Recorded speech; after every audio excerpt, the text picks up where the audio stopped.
Good morning.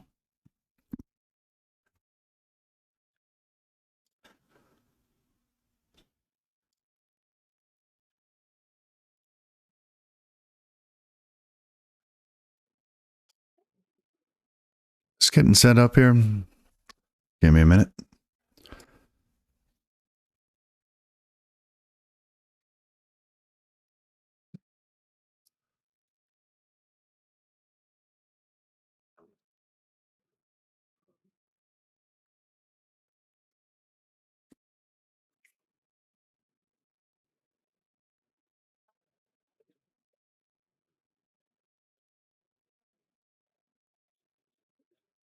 Welcome to our 600th stream.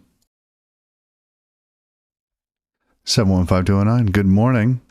You're stuck in an ad. You know what? I kicked it off because nobody was there. I thought, oh, you know what? You probably can't hear me for another 20 seconds. It's okay.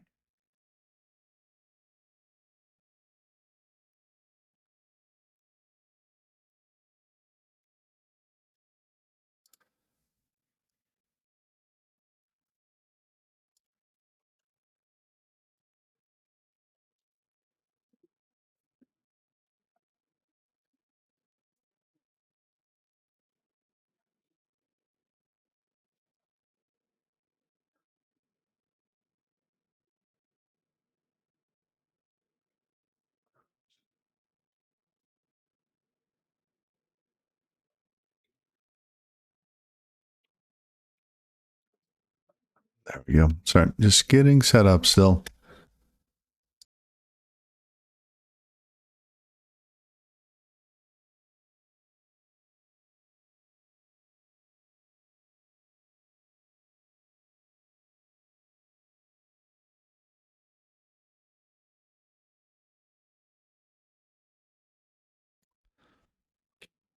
Happy Saturday, 715209.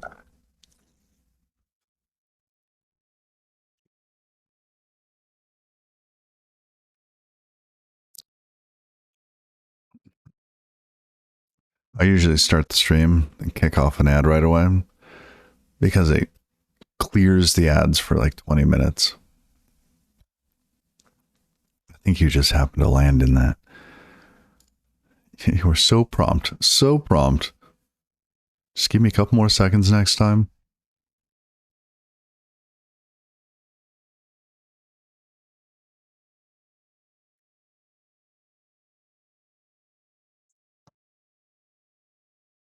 All right. So we left off with what I believe to be a race condition. What is happening is inside of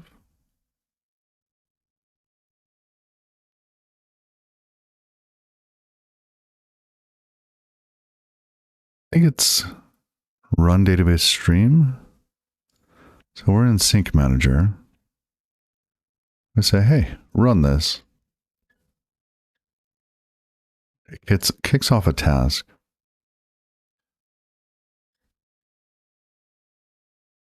We could make this task smaller. Pull some of the pieces out. It's the only piece we really need in the task is this loop here. That would reduce the possibilities of it happening, but we need to know for certain that our race condition would be fixed. So what I propose is that we pass in a one shot. And once we get to a ready state, we send a message on the one shot saying, hey, we've done both of these requests. Because we need to do both database stream and get databases, kick off the one shot, then we start listening. That should do it.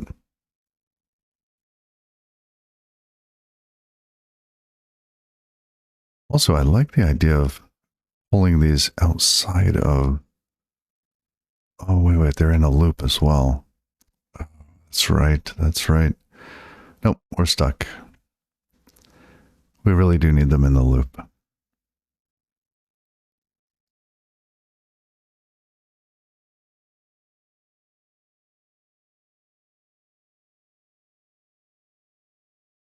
Why are they in a loop?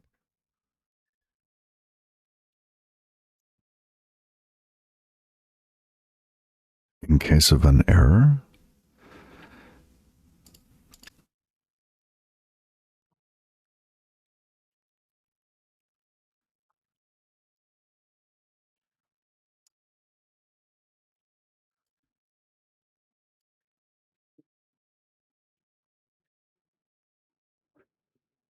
Why the loop? Hmm. Start listening for database updates. Yes, because if our connection dies, right, and we start getting these tonic snafus, or if we get these send snafus, that means the connection is dead. We need a new connection, or the receiver is gone, meaning we have to restart outside of this function. I say we get rid of that outer loop.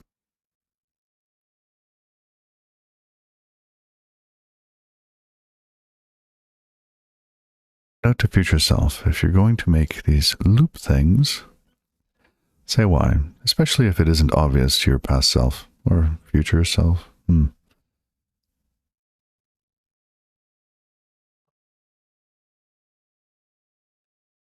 So if we get rid of the loop, we can move the async spawn, or the Tokyo spawn down. Let's turn this async function. I want this.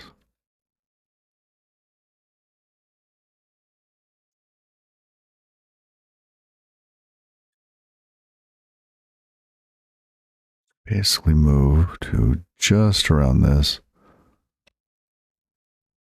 Something like that. Get rid of this loop, which means one of these parens. Let's just get rid of one. Yep. Return type is bogus. We get that now.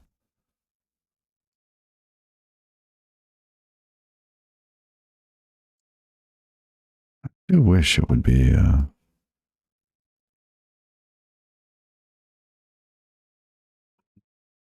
it won't even tell me why the blue squiggles are there.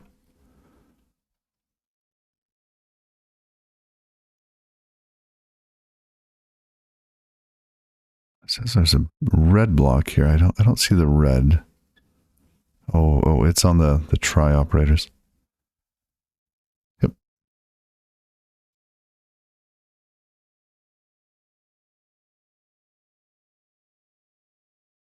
There we go. Okay, so we come in here, make the request, second request. Actually, this makes both requests before spawning. This solves our issue.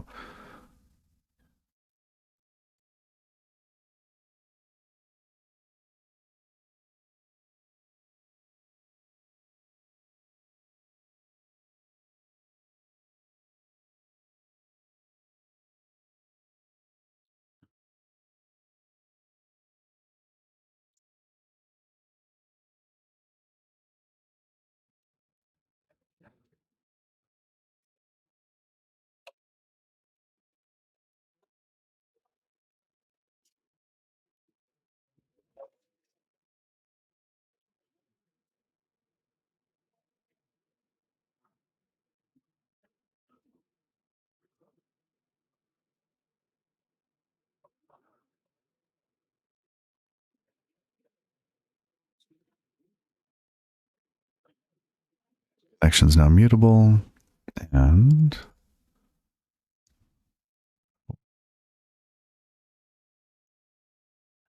it was simply a reference before.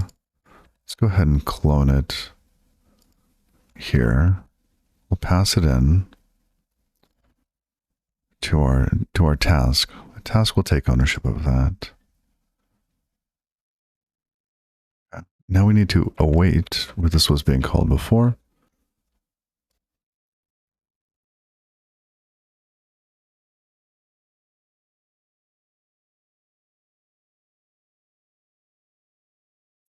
But this does not return anything.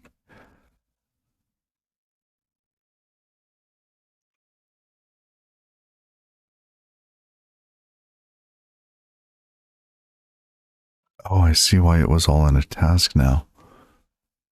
So that we could handle all of the errors together here.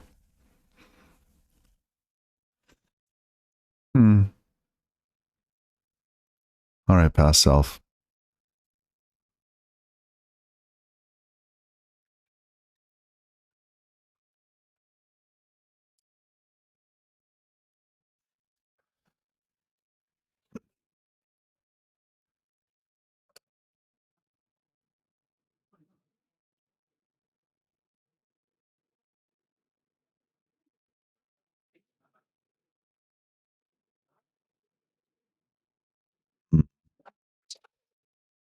Well, goodness.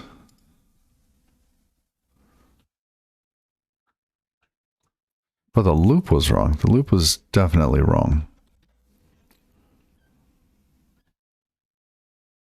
So I say we still get rid of the loop.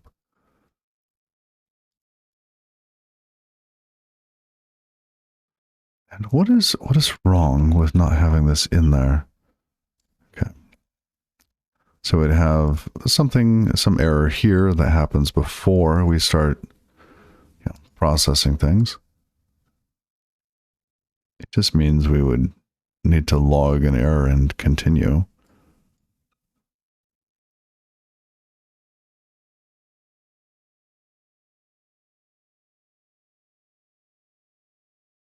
Oh, interesting. It would fall into kind of this category.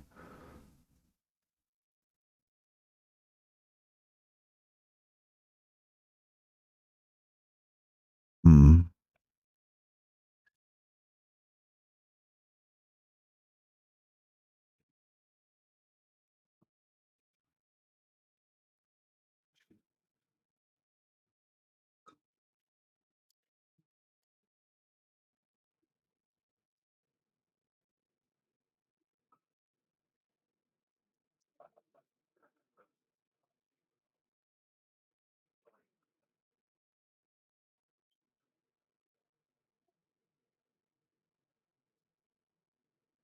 See the benefit of forcing it into this code here, the results.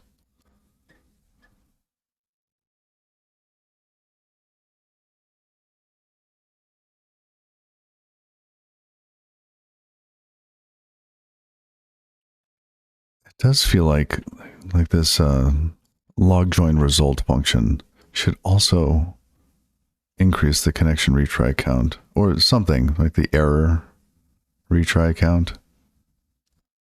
Maybe if we're getting errors very quickly, we should be increasing this.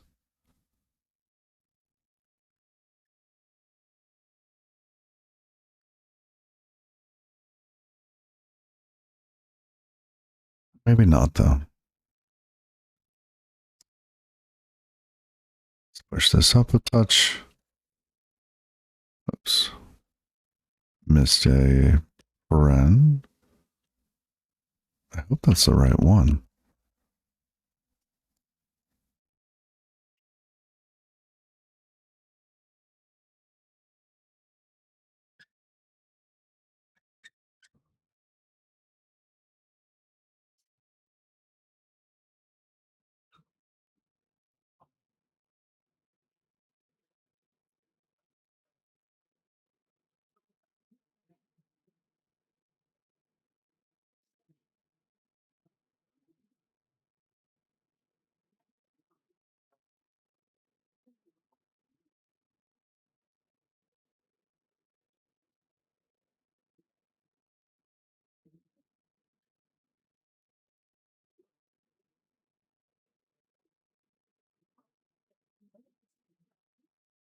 This is only a wait, unit?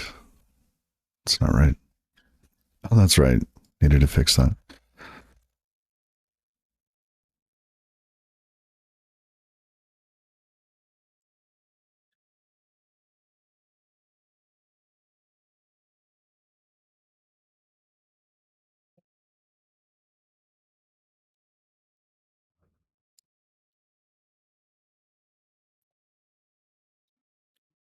But if this is failing,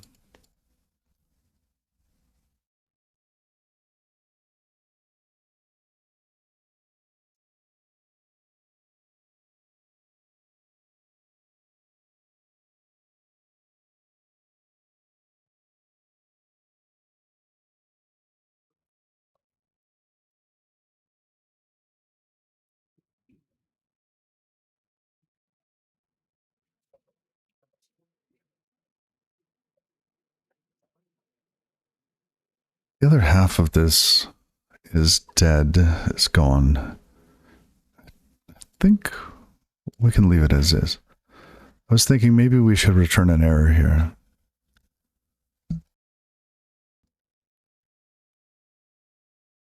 You know, we probably should.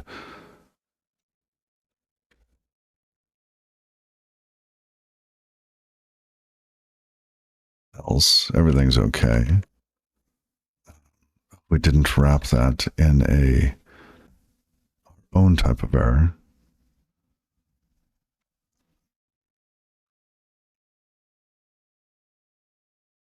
So what kind of error is this? This is a send error specifically for our task handles. I didn't figure out if it was a race condition. I strongly suspect it was. Or is.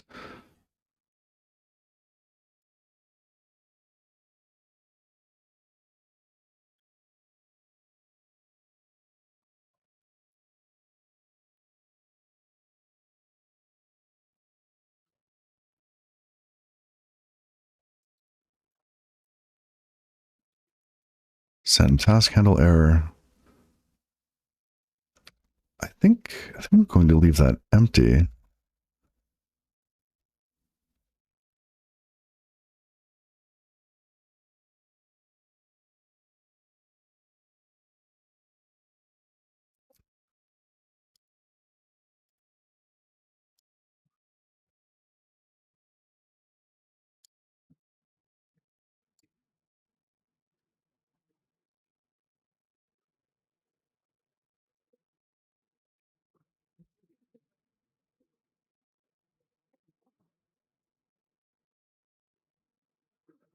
Is it going to complain about... Wait.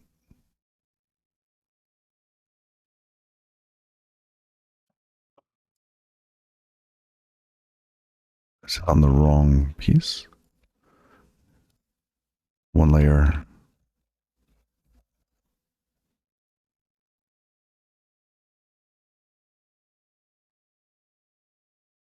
Okay, yep. It's complaining about source because we did not add source to it. Source in this case is one of these. Give me that last little bracket, will you? Come on, give me the bracket. No, not all that. Oh well, no bracket for us.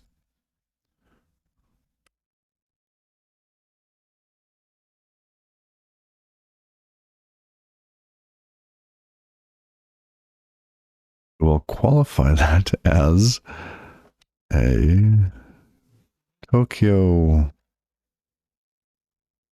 What's this one? MPSC error sender. Good. That's done there. So one or the other. I think we had a similar error somewhere else.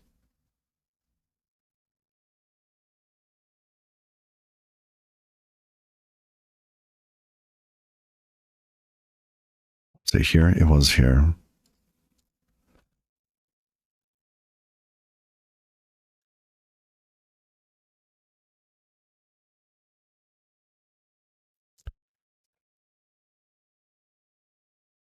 Okay. So now we bubble the error out.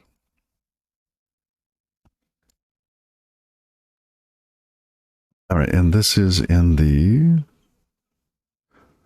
run function. All right, so we're in run. If we get an error, this one's result in a result.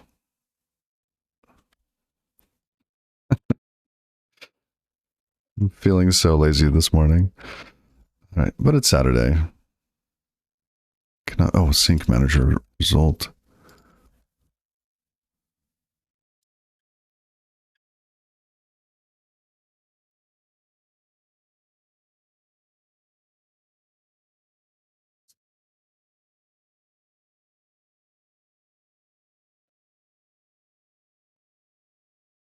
We're down to 1. Let's run our tests again. Ooh, is this going to work? Is it not going to work? Nobody knows. Come on, Russ, tell us.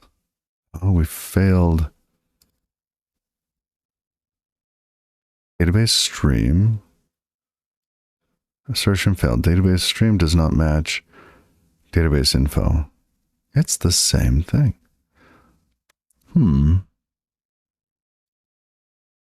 Test database download.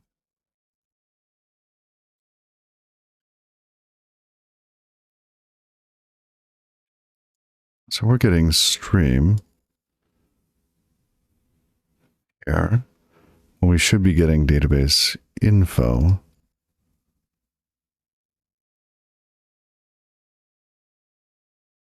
Fascinating.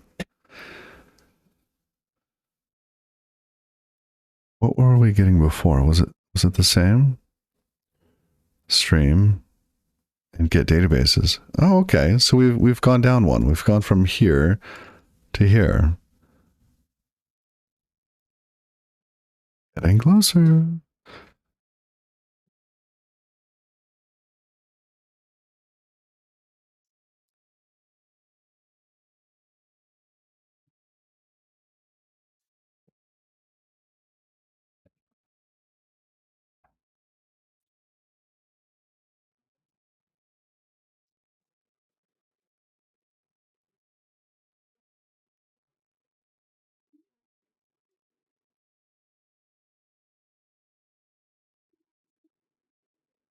Give me a sec.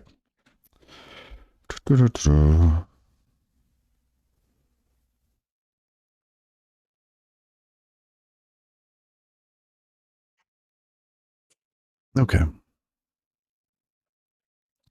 So we've gone to database info event. It's interesting that we're jumping straight to the database's stream.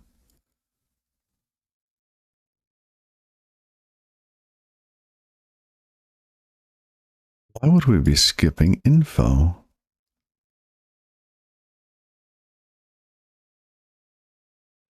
So these two, that's the race condition that we just fixed. Now we have assert databases info, assert fetch database event.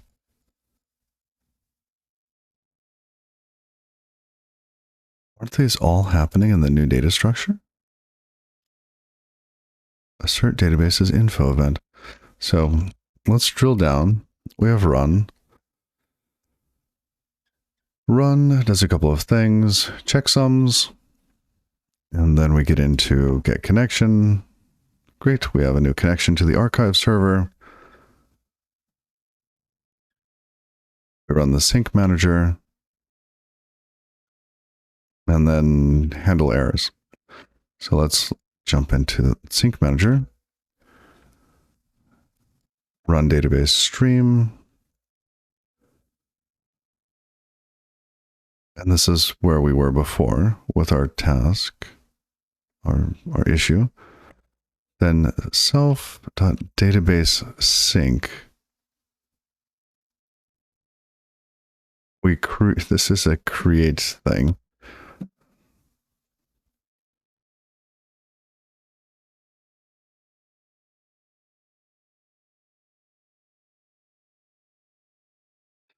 I do not like the naming on that. Let's rename that.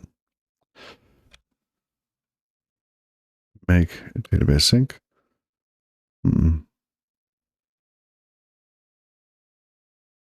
New. I think new might work better.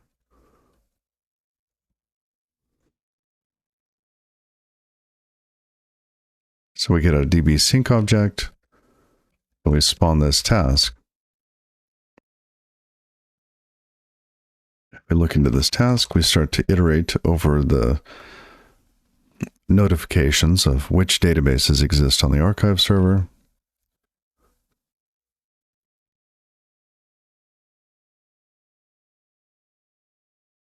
File path, and see if the database exists locally. Then we attempt to download the database.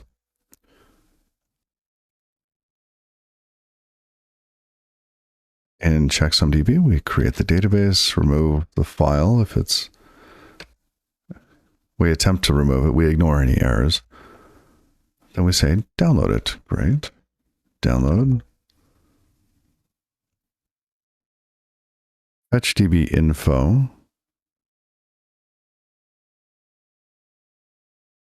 Oh, sorry, that was here. Start fetch database. Stream download file and validate checksum. Start fetch database. Fetch database info. It does not match that. Why are we getting...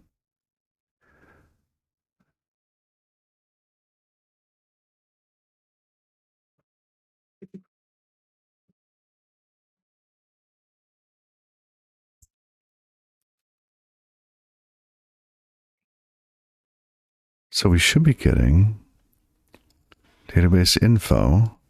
How would it have gotten to databases stream? Databases stream happens here. Let's double check. Okay, is it? It's not in here, is it? Fetch database request.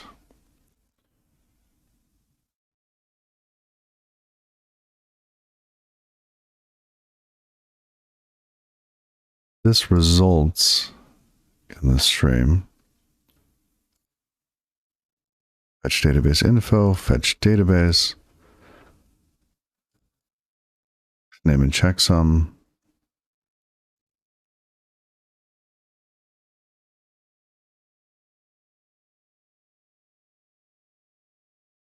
Then we stream to file. We loop our streaming response.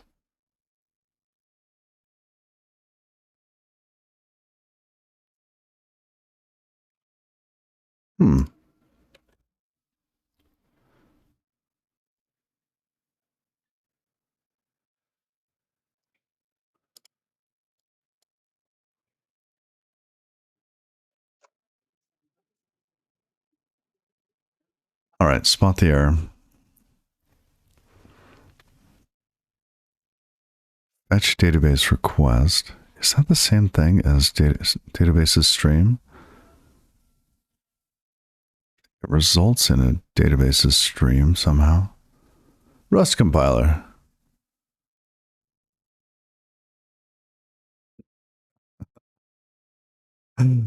What kind of... I used to do C all the time. Now, it does mean I'm like 20 years rusty, but C hasn't changed that much.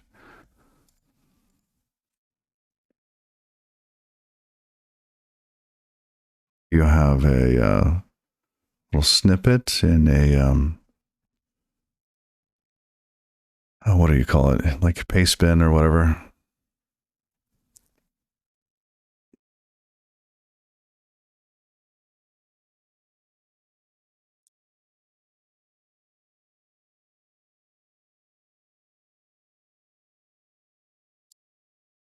And happy Saturday. Goodness. Rust compiler, you've been following since June 7th, 2020.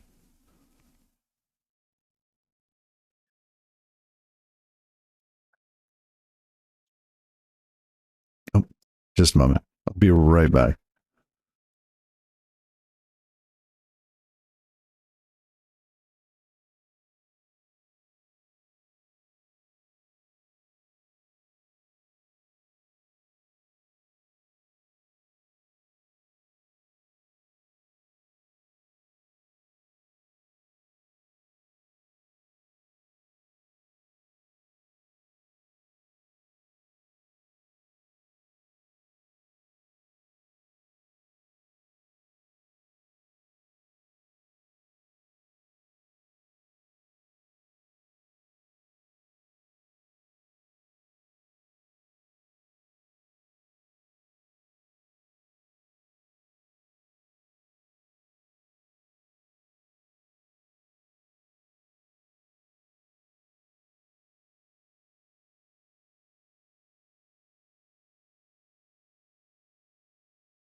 Sounds good. Yeah, just post it on Discord. That's fine.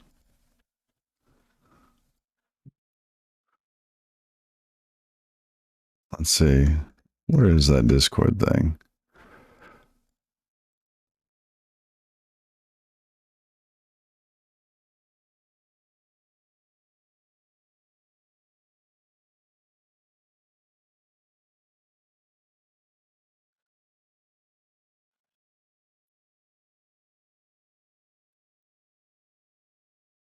Let's see.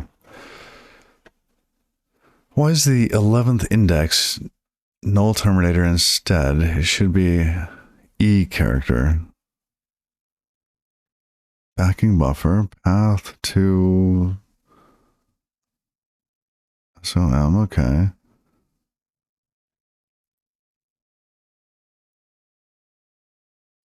Arena in it. Oh, interesting.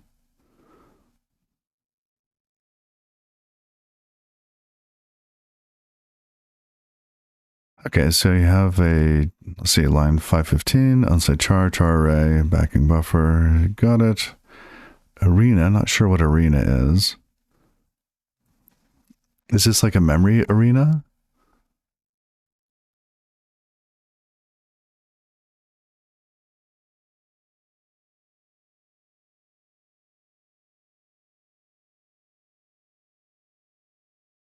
Now the question, hold on, the question was in Discord, why is the 11th index null terminator? Instead, it should be an E character. Well, you didn't actually include an E, right? So here in your backing buffer, it says path to SOM. Oh, I see. You're debugging. Sorry. Let's read the code. And what is the? You said it's supposed to be an E, so you have more content. Let's see. Path Sterling. Path to some E. Oh, I see. Some file.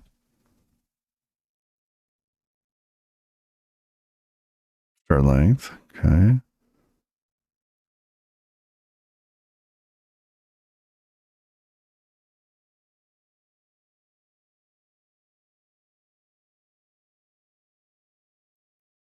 Path Sterling.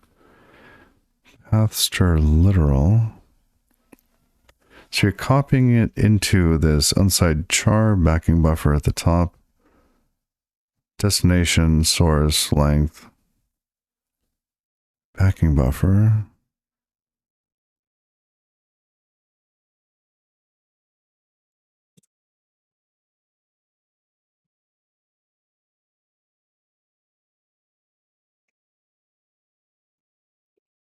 And then you're setting it to 0. Well, and let's make sure my memory is correct on this. So we have some length of memory. 0, 1, 2, 3, 4, 5, 6. Right. So we have like path or like A, B, C, D, E with null terminator. And the length of this is 1, 2, 3, 4, 5. The length is 5. Right. And so if we then set the null to the 5th,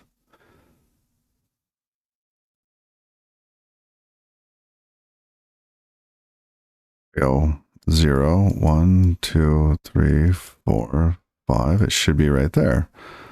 It should be correct. Why is it incorrect?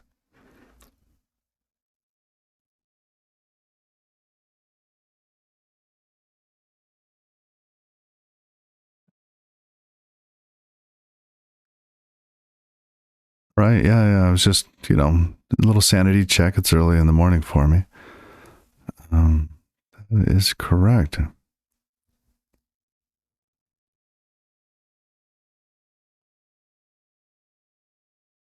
the length on this should have been much higher, right? That's 4, 5, 6, 7, 8, 9, 10, 11, 12, 13, 14, 15, 16, 17. That's 17. Pathster lit. Pathsterlin. Wait, where are we getting Pathster? Yep. Debugger says it's length 17. Huh. Yeah, that is definitely strange.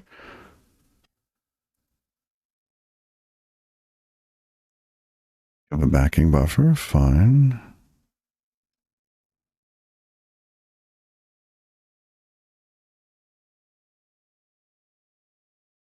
This is interesting. Okay, stir equals backing buffer. And we're just printing out the whole thing.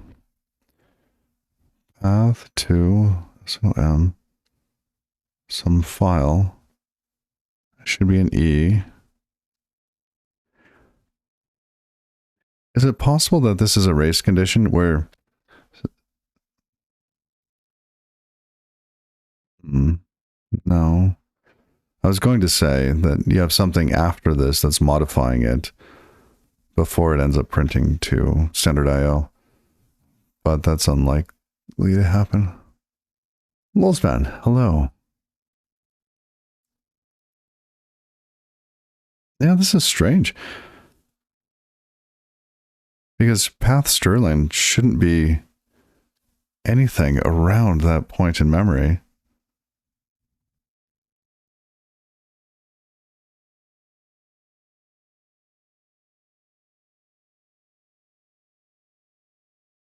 If print line, okay, stir is equal to.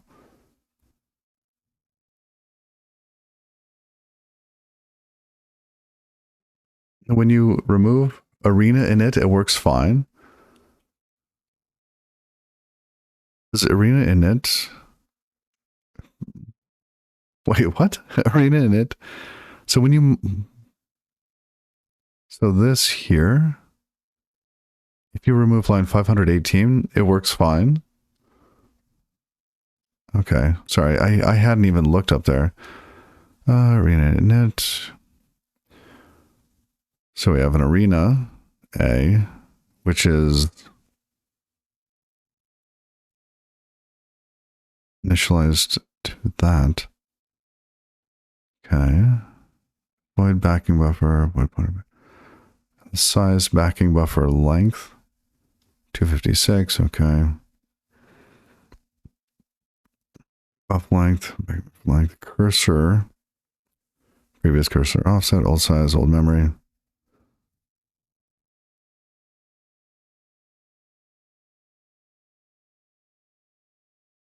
I do not see why this is broken.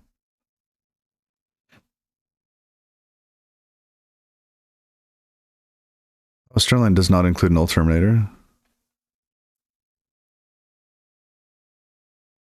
But even if it did include the null, like it's off by like 5.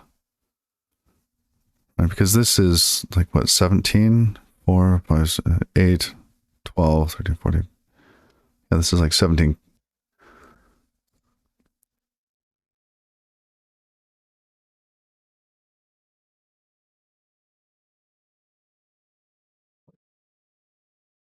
Old size, old memory, backing buffer, memcopy.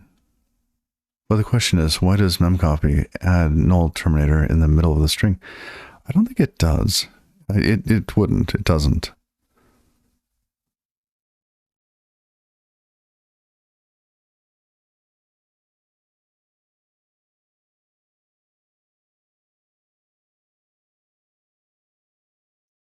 Yeah, that 11 there, that's strange. It shouldn't. It should be down here. Like you should have an off by 1 error, not an off by 5 error.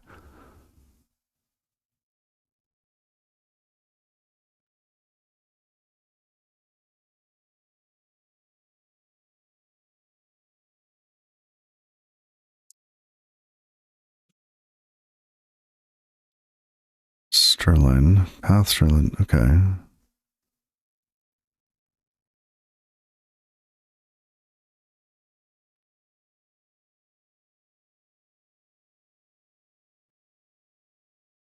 And what does it say that the length is? If you're in a debugger, what's it say that it is? Did you already say? See, in debugger it says length is 17. Is that the value of path strlen?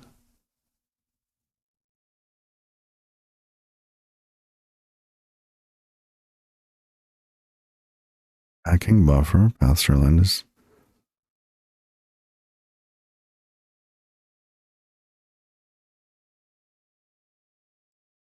spell character.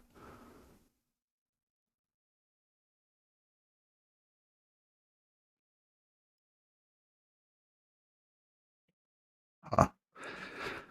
So if it says that's 17, the mem copy will always work unless this is some strange mem copy. Is this like proper mem copy? Like what is it? Man 3. Okay, map 3. Destination, source, size. Right, your destination, it's pretty obvious.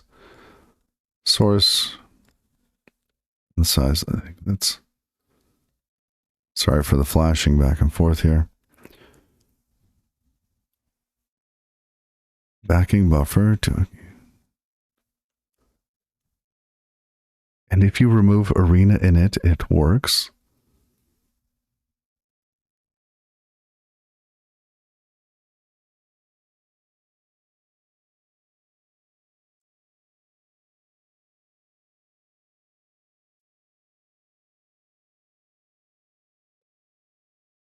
But you're not doing anything with A down here. What is df println? Is it what's printing this on the left?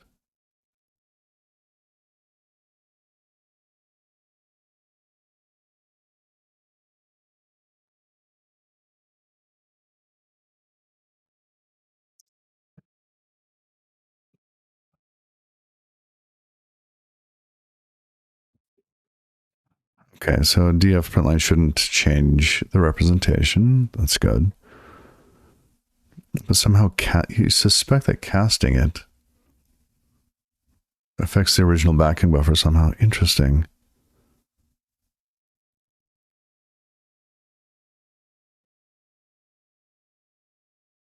C doesn't care about that though. Like sure it's a char buffer, but it could go back and forth between void pointer and unsigned char star all day long.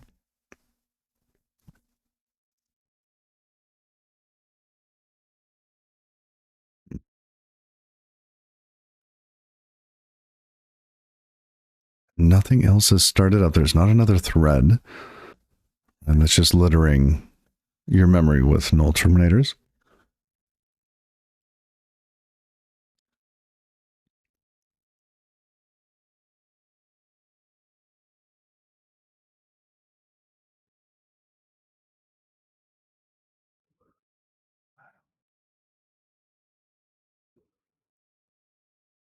I have no idea. This is perplexing. You've got a good one.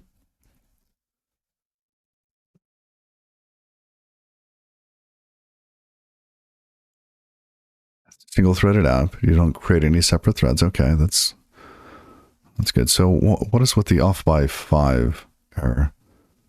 Backing buffer.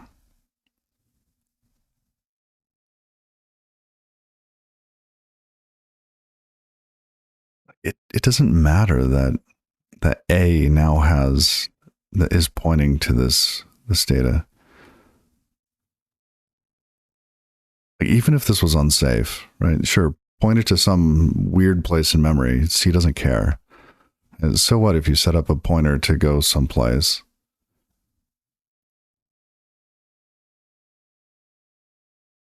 Unless by doing this, you are.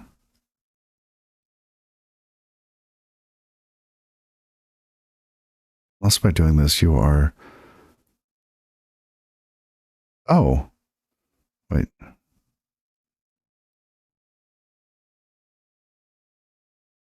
What is this object notation on 517? Curly bracket, 0 curly bracket.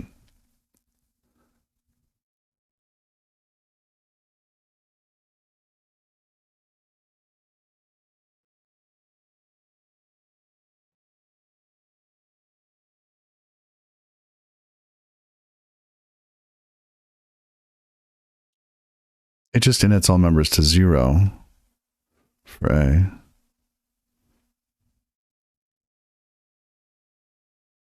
Yes, but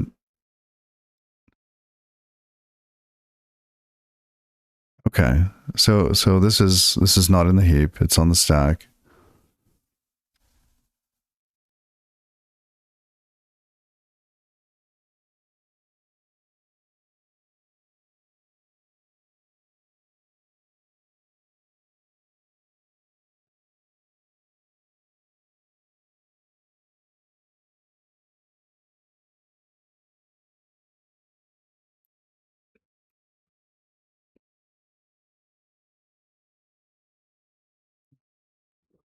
So the buffer is equal to that.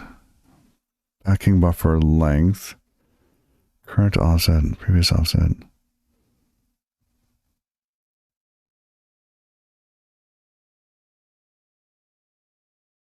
Old memory is null.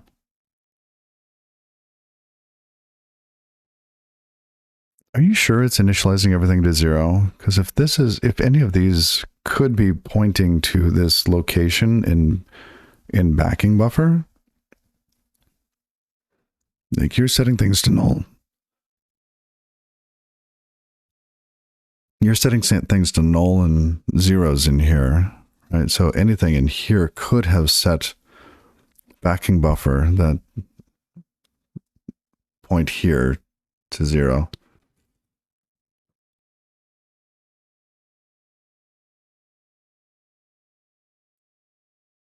Tell you what. So arena init is causing the error, right?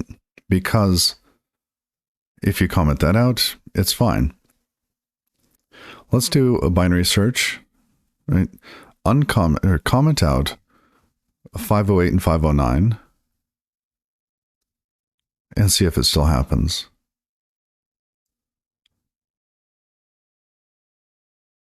And if it still happens, then comment out 506 and 507.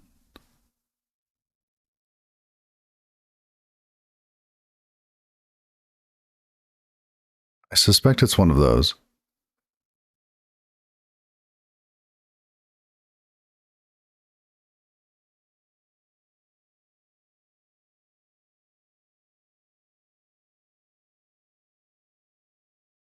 Offset. So we're not setting up current offset anywhere. It should be 0, but if it's some random piece of memory, if it's pointing to something,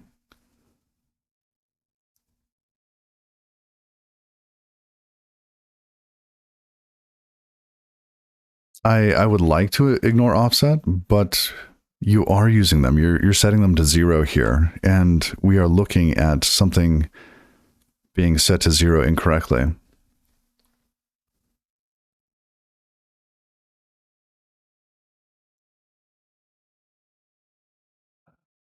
So you've commented out 506, 7, 8, and 9, and still the same result.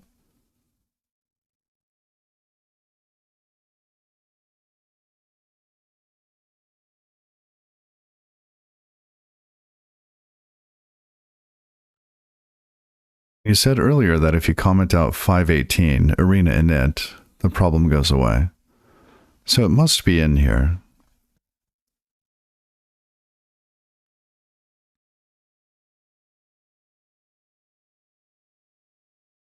Oh, look at the Discord. Okay. Where's Discord? Copy line, copy link. Copy link. Let's open a new tab. Sorry for the flashing. So this is the offending one.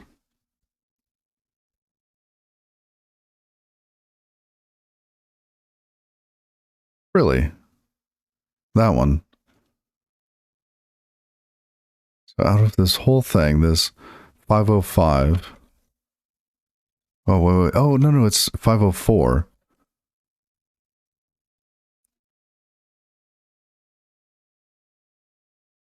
Fascinating.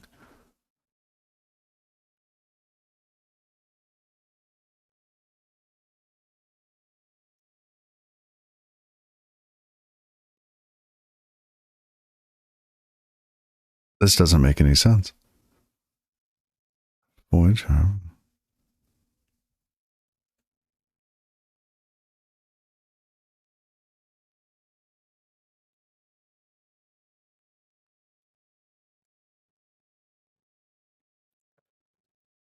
Think through this. So this is on the stack, right? This is also on the stack.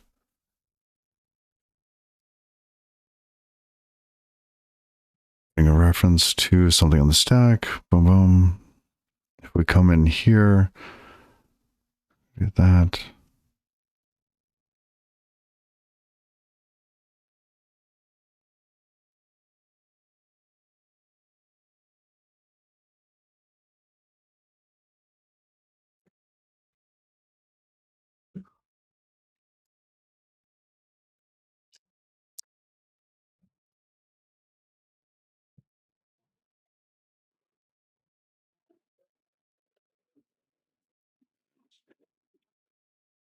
Arena struct. Okay, old memory.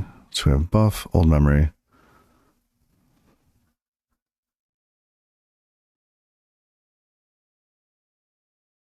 But it's the assignment to buff. That's the problem.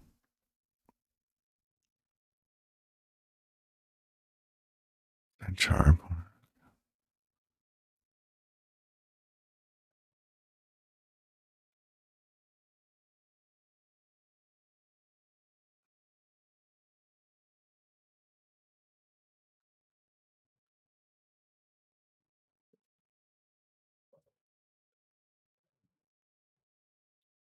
Passing in pointer to A.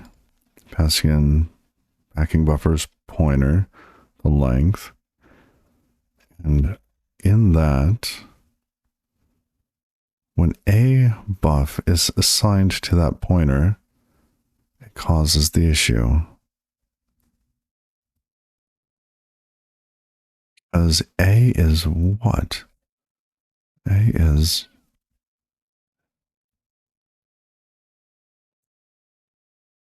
I feel like there's a hint in how far it went in before it clobbered. So what is that? The 11th element? So 12?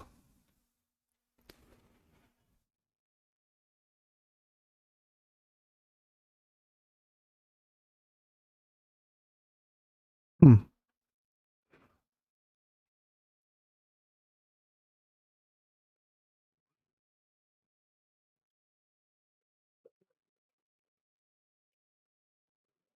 Same after inline, okay. Fascinating. This is perplexing. It almost feels like you're clobbering something on the stack somehow, right? Like either that, I mean, the 12, here was it?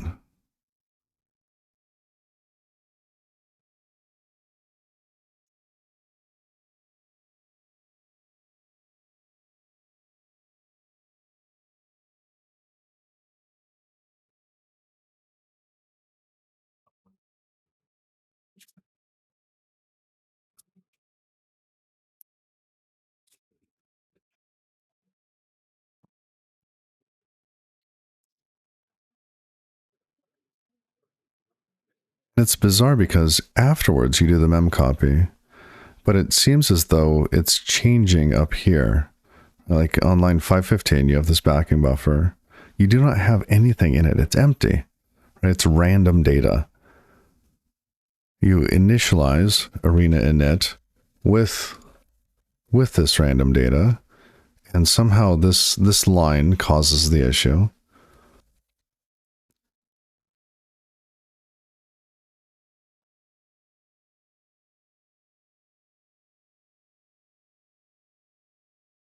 Is it somehow Ada buff pointing to the 11th index in there? But that wouldn't make sense because we just clobbered here in 523 with the mem copy. Oh, no. If as we update this, are we changing this const char? Are we changing the memory of this data on 520. So by doing that on 518, does 520 actually change? Right? Maybe we're inserting a null here by doing that arena init somehow, right? Because wherever in memory is getting clobbered. Can you see if path servlet changes or is correct when you're doing the string length? I mean, it should be, because the null would be somewhere in the middle. It wouldn't be 17, right?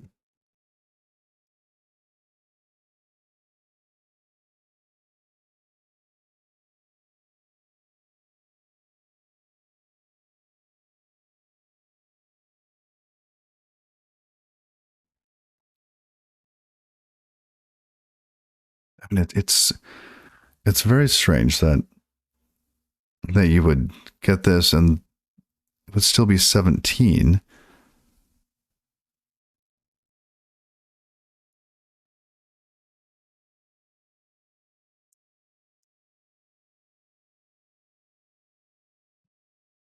As you step, you should pay attention to memory locations. Agreed. Yeah, there's something very subtle going on here.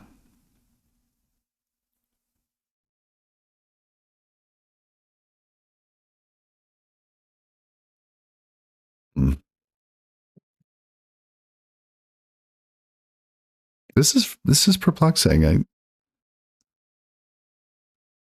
One of those things that's going to take you a day to figure out, and when you figure it out, you kind of save that away for forever and ever. You will never make the same mistake again. It'll be the first thing you check next time.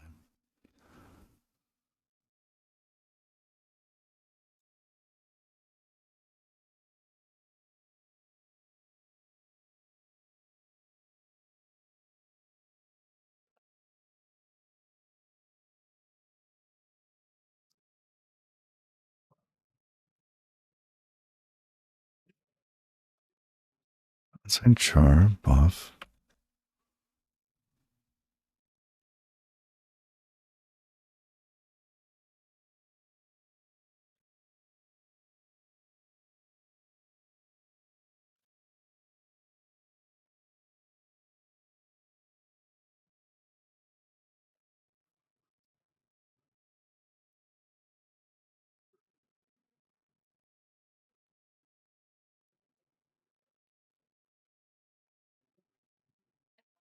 Yeah.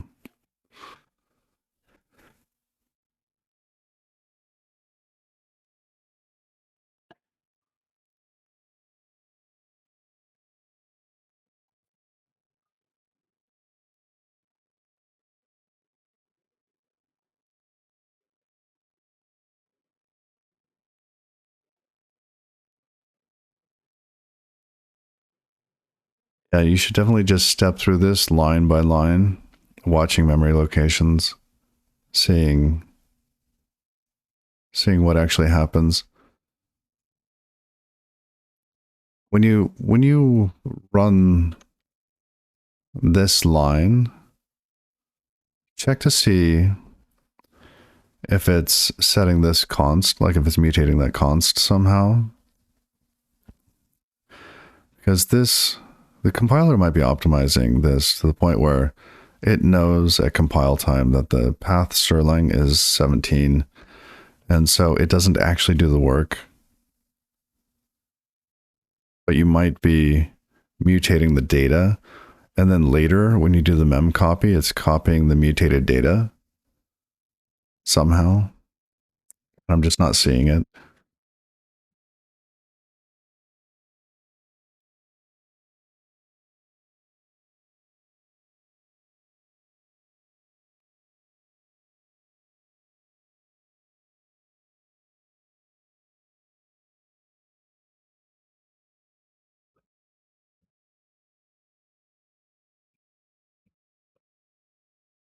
I think that's what's happening. Somehow Arena Init is modifying this data on line 520. String length is pre-computed by the compiler because it's const char star.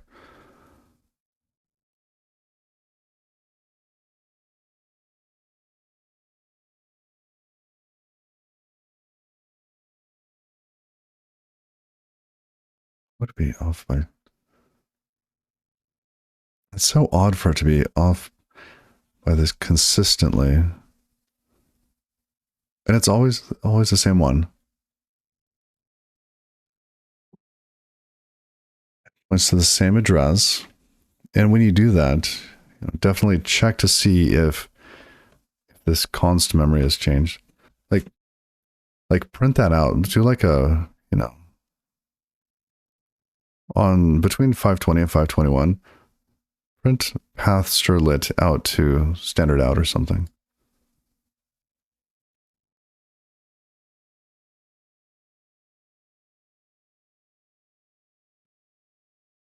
Print it, whatnot.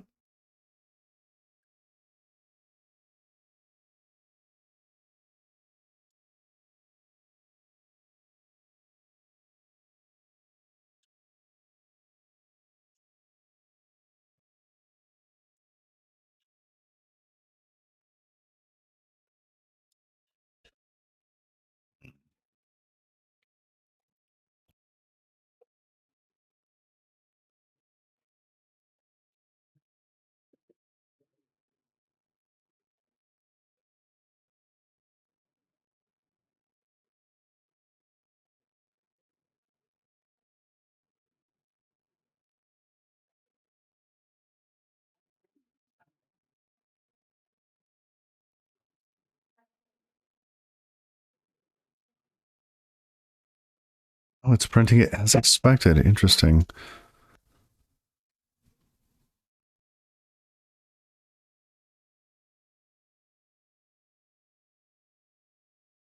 That is so strange.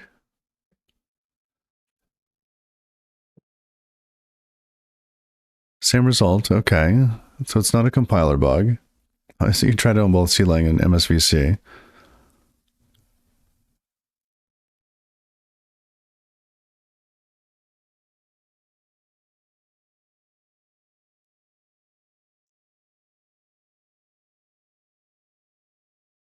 What if you move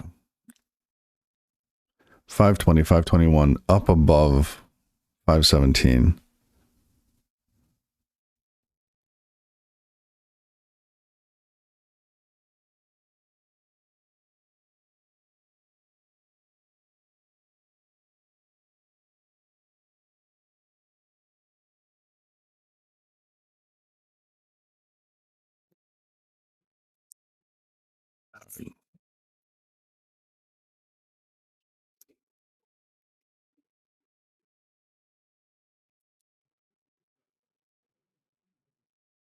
Yes, these should be fixed, right? 520, 521. Same results every time. Nothing changes. Still same result.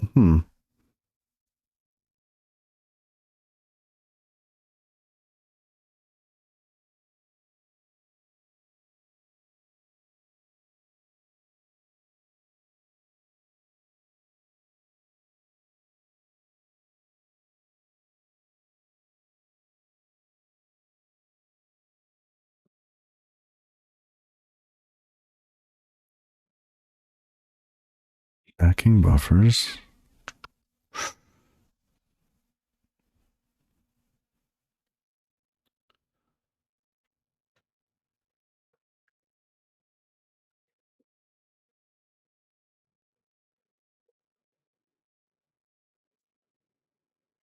The compiler's not warning you about passing this.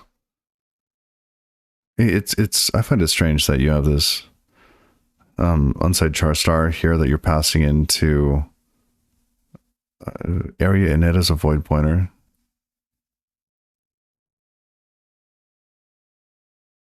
Like, why go from char star to void pointer to char star? That seems awkward.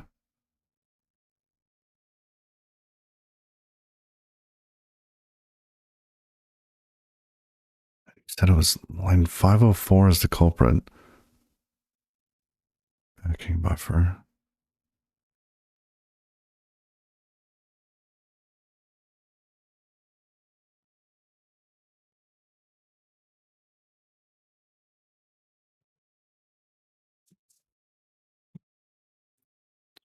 Path to some file. 000.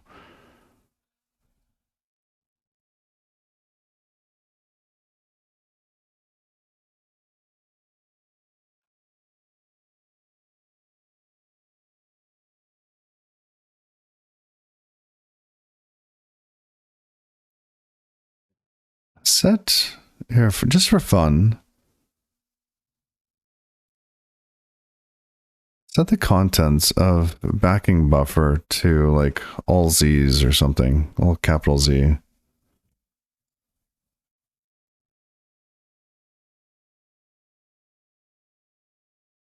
What is that? We're flashing to the white screen. Hold on.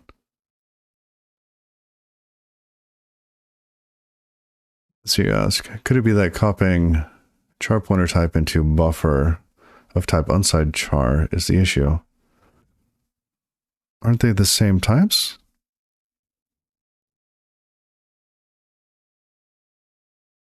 I mean, in C, pointers are just pointers, and the only real difference here is this like if you were array indexing the distance that the pointer would move into the memory. Oh, here string literal is char star.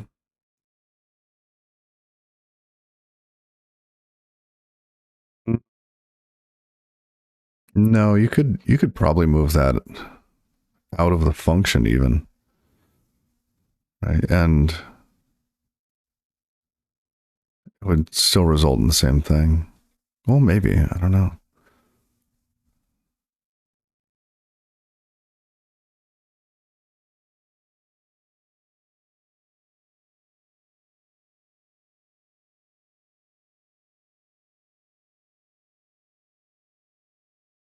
Why would setting a buff mess this up?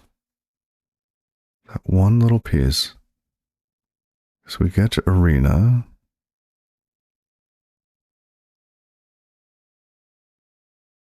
Pointer to arena.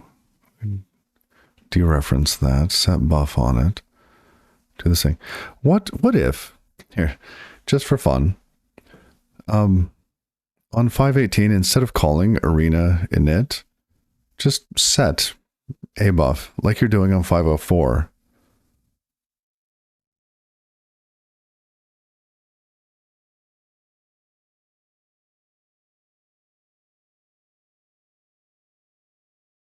And pull that out of the function call and see what happens.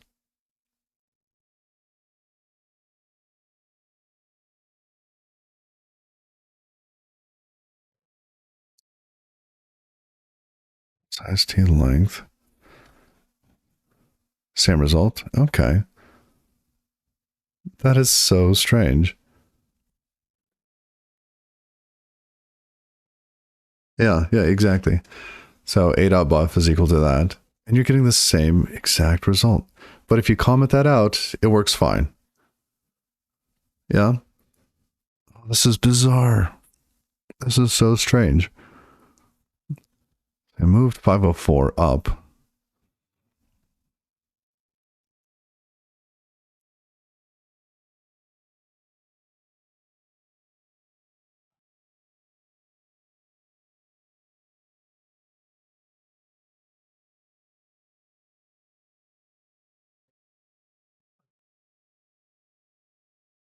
What if you just didn't initialize it all to 0? Right, on 517.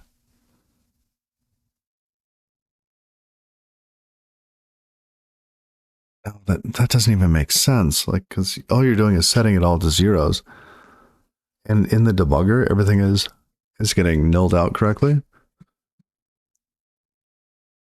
It's just, what is it? It's this guy, right? Let's say char star buff old memory, and then 4 size t's. Typed up struct arena. Wait. Why the type def struct arena? I don't remember why we would do that.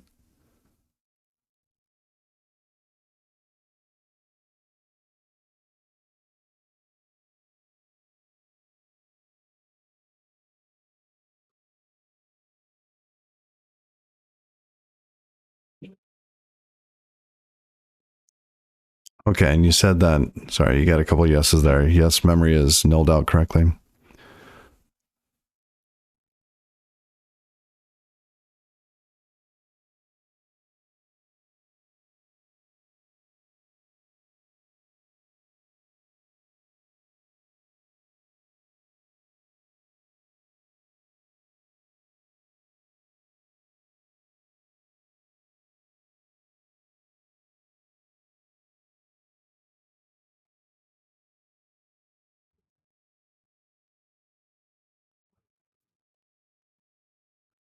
Fancy. Well, I I feel like I'm running out of ideas here. It's fascinating, but I'm not sure why doing this would cause the issue. It feels like you're setting something inadvertently, like you're setting memory somewhere else, but I don't see it.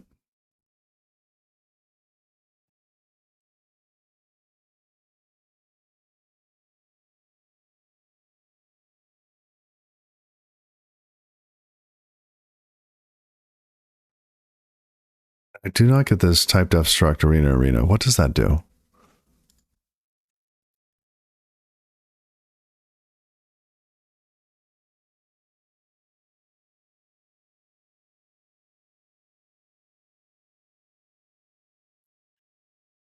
Okay. Oh.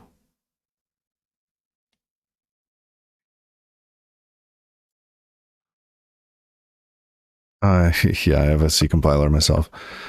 Um, that's right. The type name usually comes at the end. So why is it that it's like this? I never did it like this. I would always type def struct, have the values, and then the type name at the end.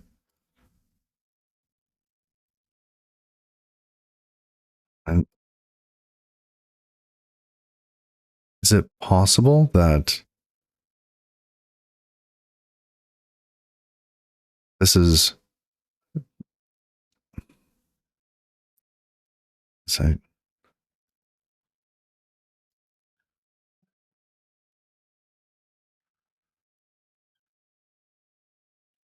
the difference between these two type declarations and this is that in the second case, you declared an unnamed structure, which means within the structure you cannot refer to itself. Okay, fine. Because the name T node is used. Okay.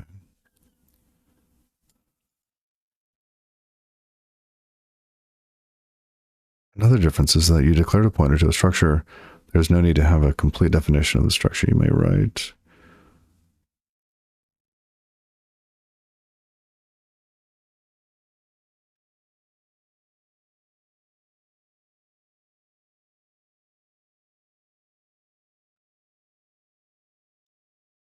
Should be fine then.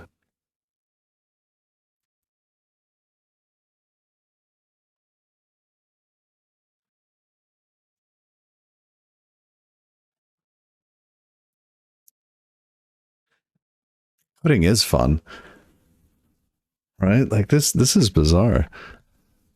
Welcome, Museum. Happy Saturday.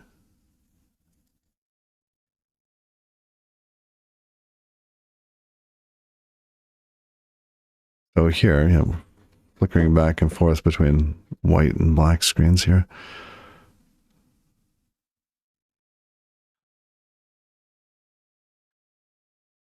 Oh, yeah, going back to white.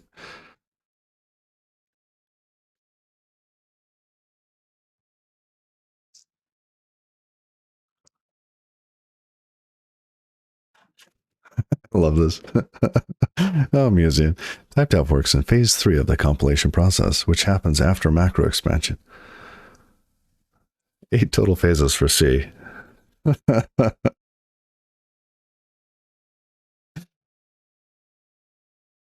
All right. So what we found so far at Museum is that line 504 is causing the error, right? And the issue is that this index at 11 is getting set to nil when it shouldn't. It's 17 characters long. Do a mem copy, backing buffer, right? That 524 should be setting it to 817 here, which I suspect might be happening correctly. But on 504, the call from Arena and Knit, if that's commented out, everything works.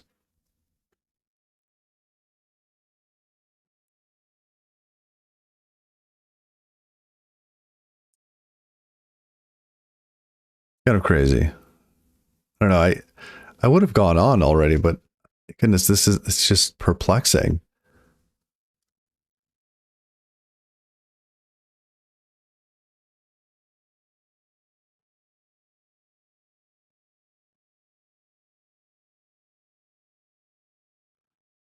And what I don't know if it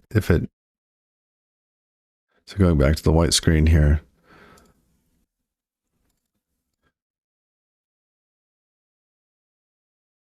I wonder if having the name the same is causing an issue.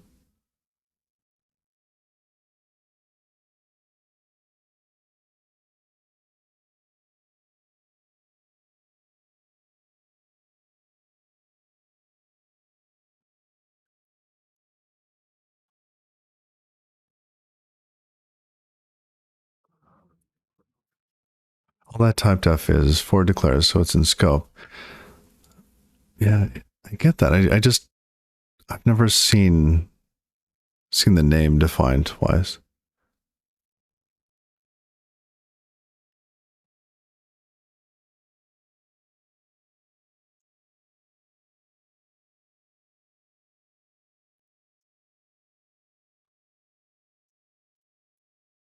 Yeah, normally I don't have dark backgrounds up on the screen, so I'm not flickering back and forth. But this Discord one is like that. As long as the function accepts pointer and compiler.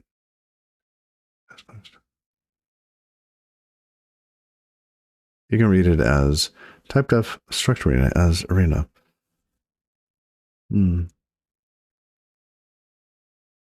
Well,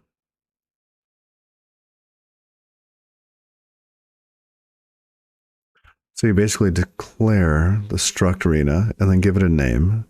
So it's not struct arena, but rather just an arena, a new type. Got it. Okay.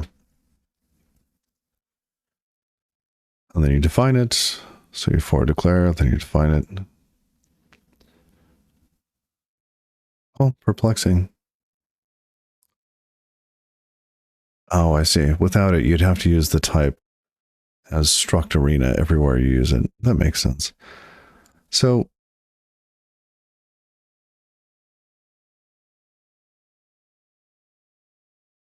it's interesting that this is where the issue is, but as far as I've been able to get you, so at least now you know which line it is.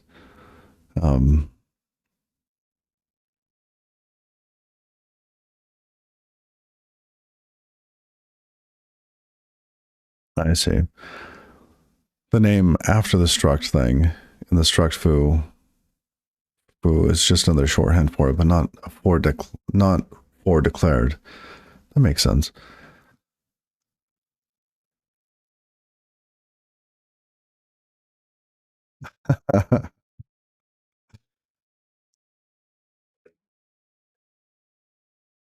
Yeah, no idea why this is failing for you.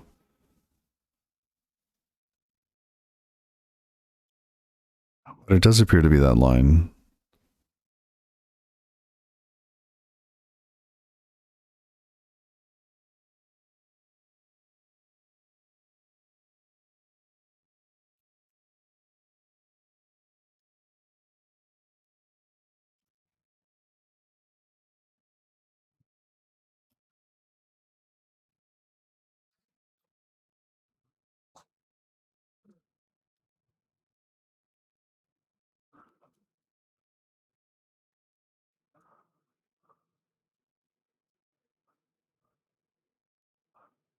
First line, uninitialized memory, just random gibberish. Then we initialize this on the stack on 517, 518. We pass a pointer to A and backing buffer in 256. That comes in here, basically dereference and set the pointer to that.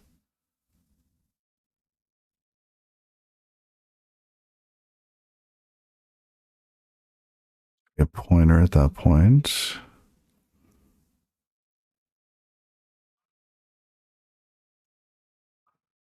Just ran code online REPL and it crashed. No error message, just hanged. Huh. That's strange.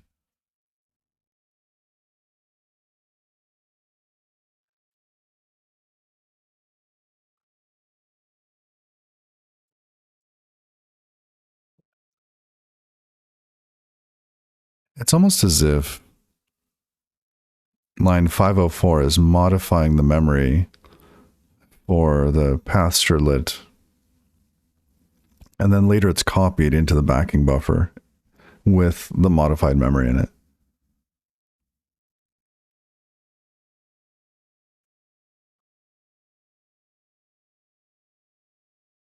Um,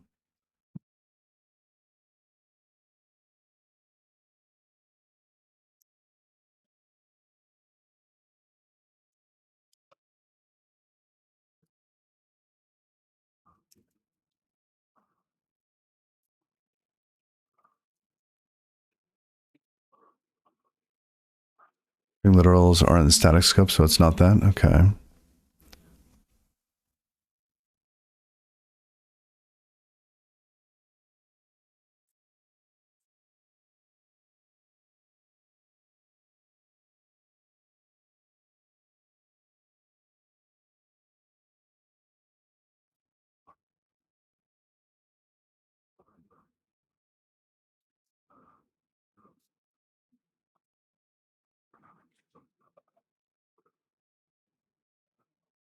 Memory, void pointer.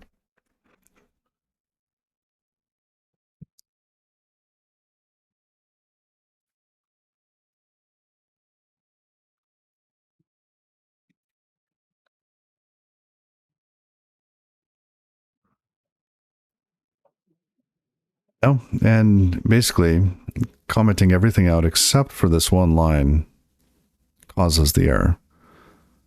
So old memory doesn't appear to be it.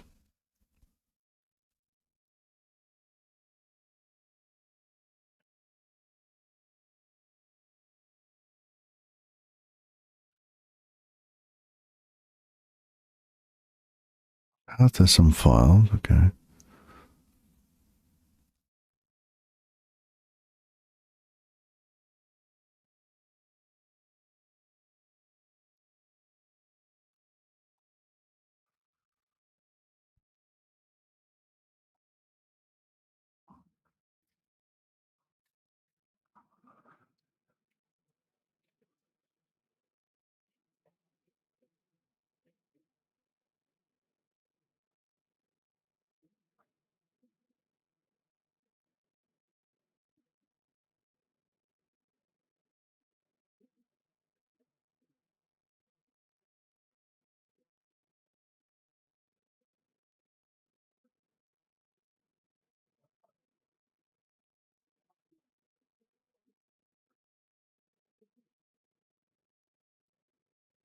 And you did validate that path Sherlin was 17, right?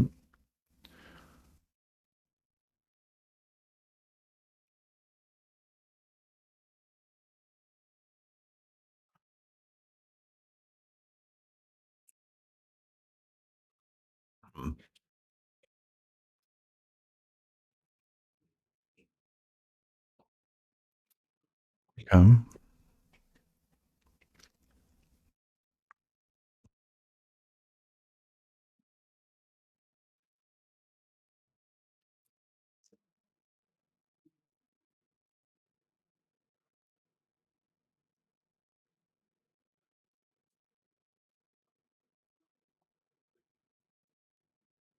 Maybe your computer memory is going bad.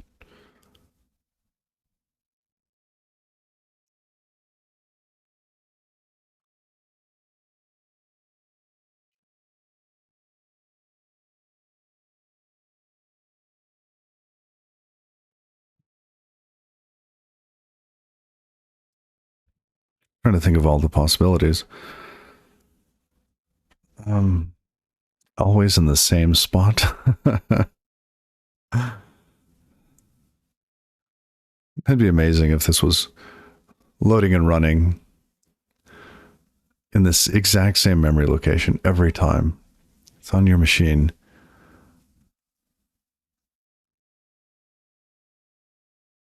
Mystery deepens.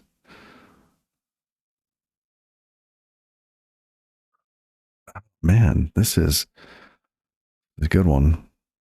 So if okay, and what REPL are you?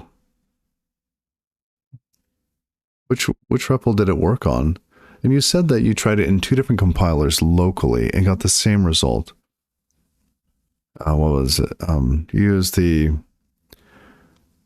LLVM compiler and you also used MSVC compiler and had the same result.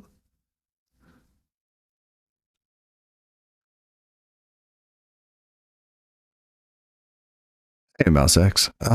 Essentially, this C program is erroring. This line here, the index 11 here, is being set to 0 when it shouldn't be. And it turns out that it's this call to 504. If that doesn't happen, everything is fine. If it does happen, this nil appears in that index.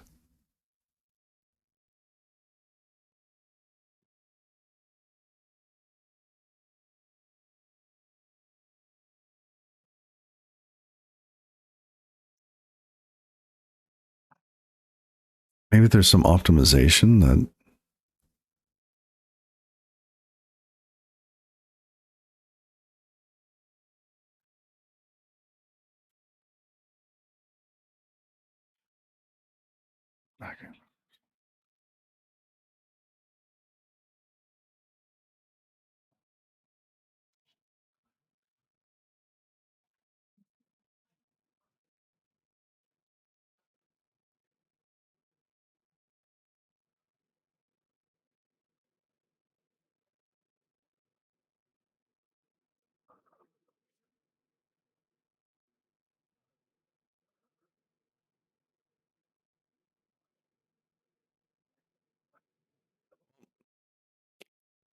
I don't think I got any more for you. Should probably head back to the Rust code.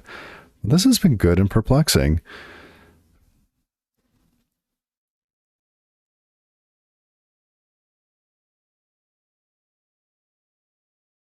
B compiler thing.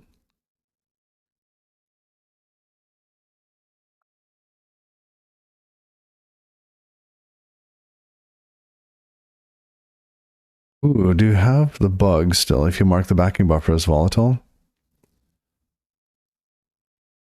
Well, that's an interesting suggestion.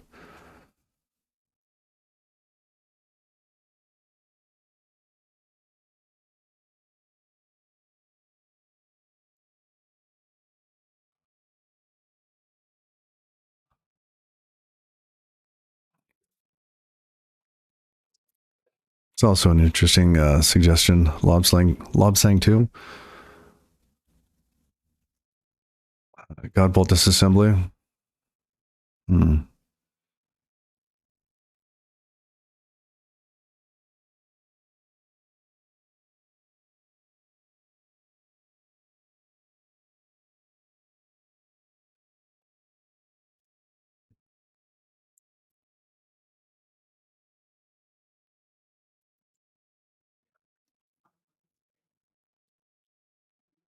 Same result with volatile. Interesting.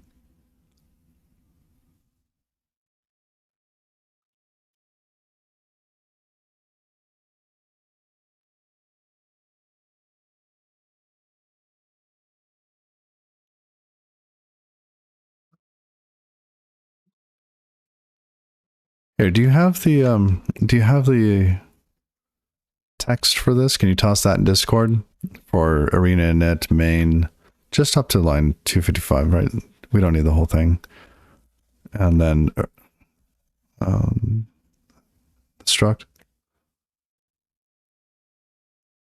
It prints out path without null in the middle on online REPL. Is it possible that they actually have a new line there? Or a nil? Your editor's just not showing it? That would be kind of silly, but yeah.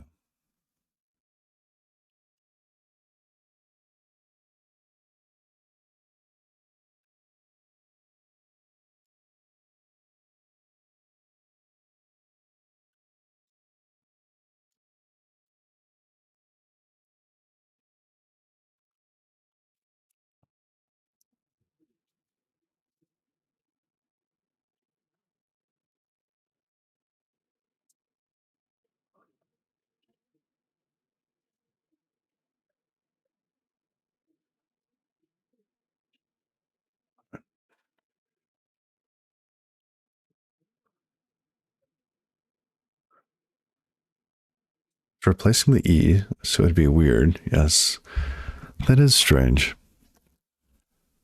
All right, I've got the bug now. We're going back to Zed. Watch thine eyes. May move this to a screen over there.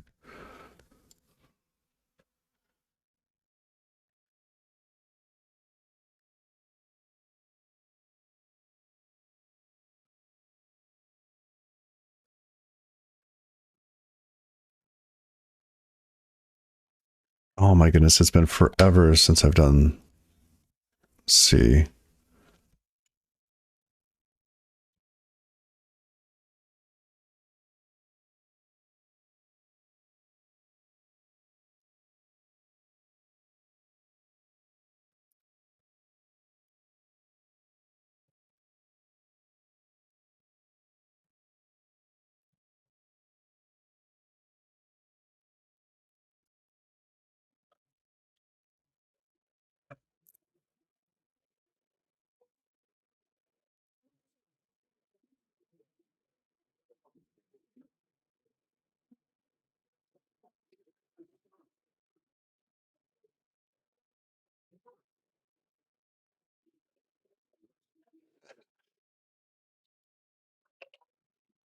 Okay. Where is size T defined? Okay, wait, this, okay.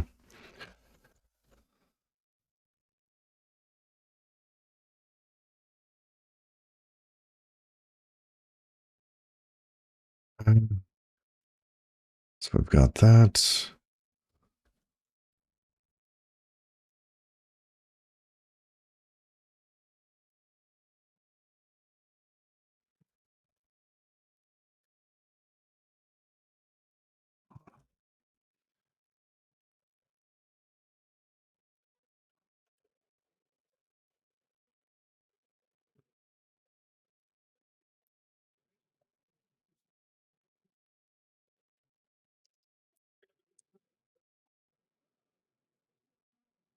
Zero, zero, zero. Okay, fine.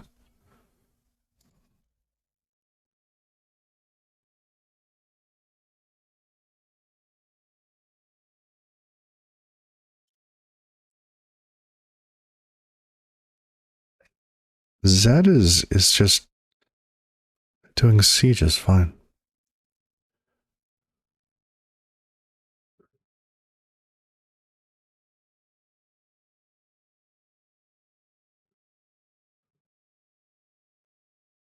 Oh, copy the code from Discord. Thank you.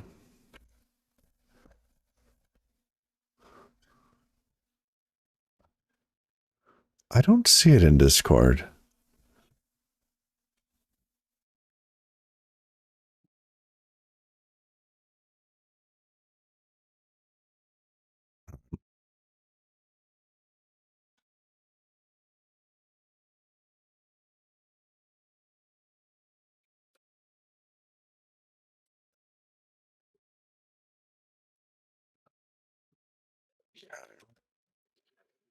We have unsigned char backing buffer.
Printf. Thank you. It's been too long. Printf. I haven't done C code in forever.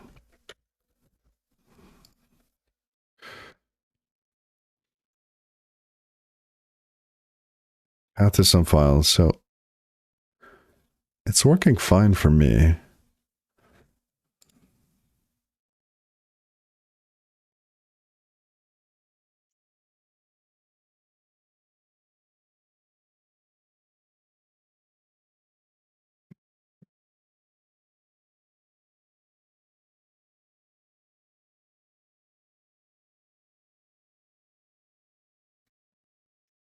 So I have GCC installed, LLVM installed.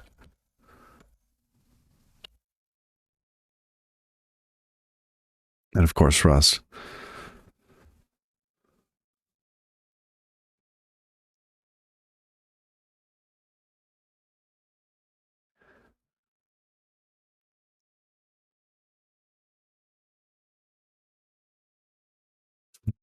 Maybe it's your DF print line.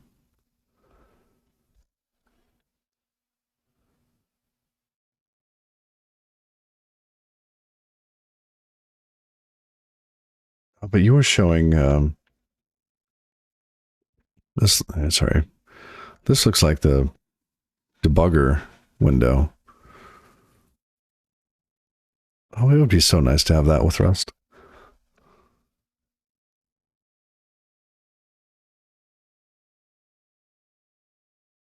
Show string salmon debugger and print out. I see.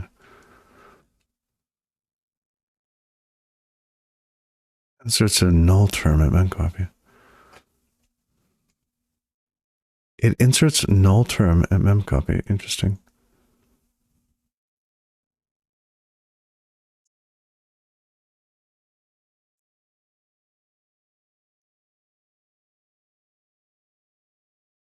So I wonder if there's a difference between what I transcoded, like or copied, and your version. I wonder if it would fail this.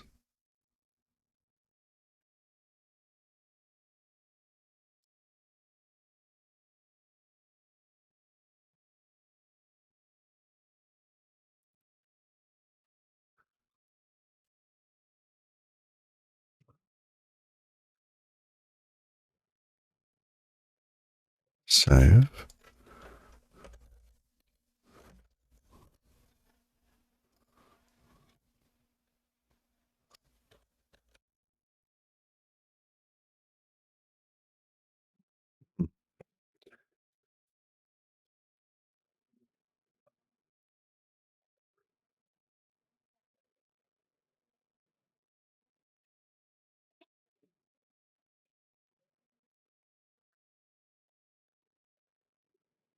You can get that with Rust. Rust C ships with visualizers for ELFs and PDBS. Interesting.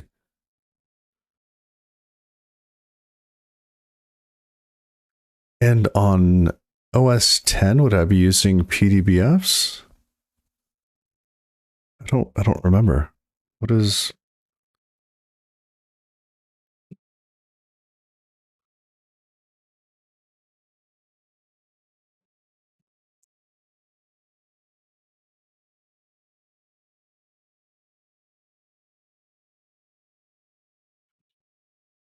you'd be using ELF debug info? Interesting. Well, unfortunately, I'm not able to reproduce the error.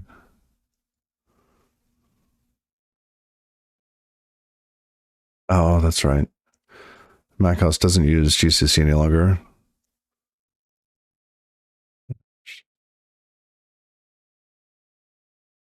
Well, Rust compiler,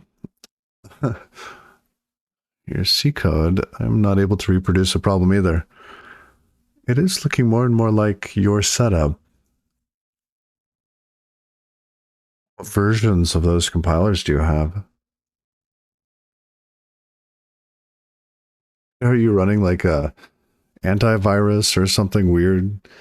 Or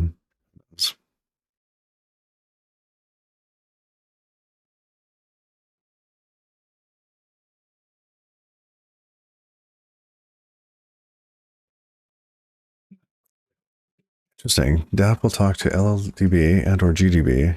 And if it has debug view, it should be able to load the visualizers. Interesting. What do we need to run it from inside of Z?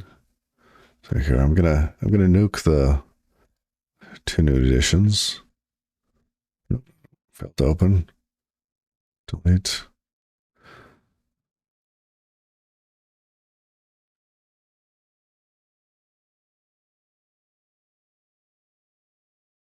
All right, Rust compiler. I'm gonna move on. That was fun.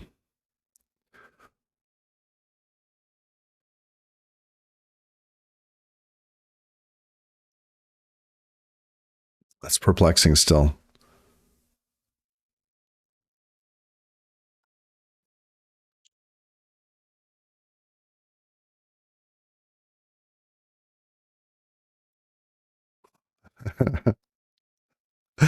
Oh, no. That was fun. I haven't played around with C in, for a decade. So that was fun.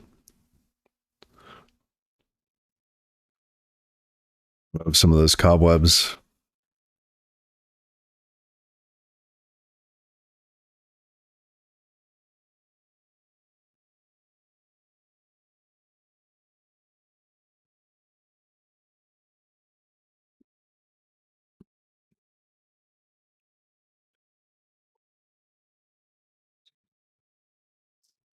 Oh, you were using Z the other night on your MacBook Air? Not bad at all. Yeah, I like it. It's simple. It edits code. Has some adequate highlighting. Only found a couple things I didn't like. Like when you're destructuring something, right? If you rename it, or like, it feels like these should all be the same color: page number, page data, and page checksum. It's quick. Oh, your layout has a dead key and it does not work at all. Ooh, interesting. Oh, that's too bad.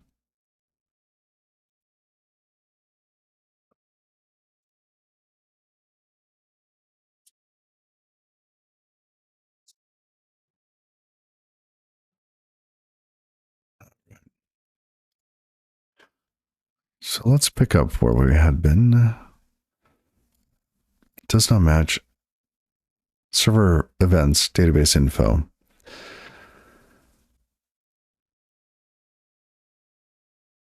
This changed. Checksum DB. And over here, no.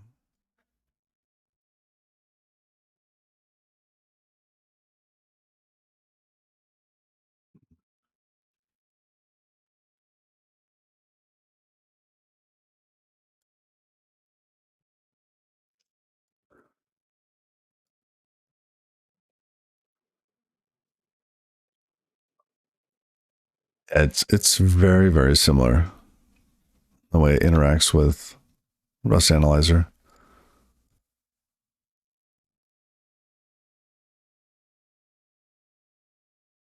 All right, so where were we? We were looking at why this test. Let's go back to the test. S database download. Database stream. I think it's happening. Let's see. Assertion failed. Context 206. Where's context? Here. 206.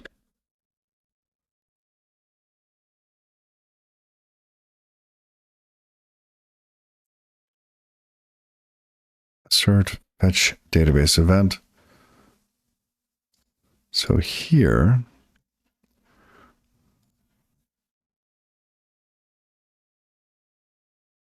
we received database info.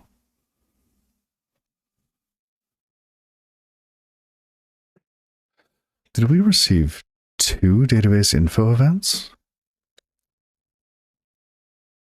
Seems strange.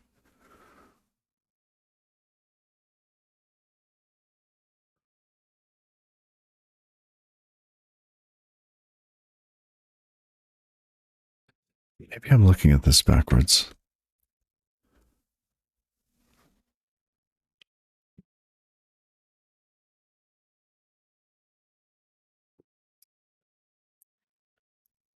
So we're expecting database info, and the event we're receiving is database stream. So we're getting database stream before database info.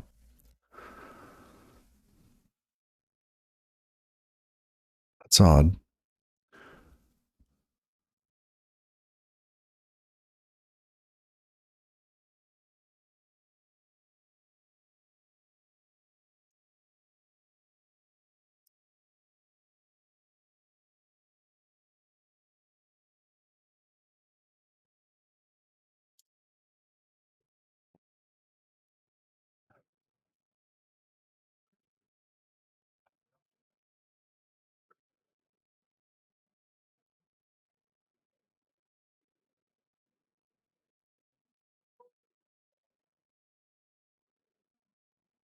It's like that's happening too early. Where does databases info actually happen?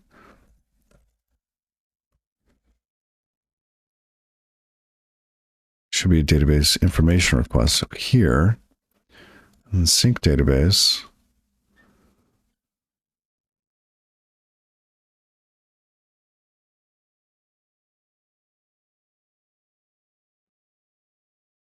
or in this here. Now, in this case, the database does not exist. So we'd be coming into here, download database, and then we listen for changes.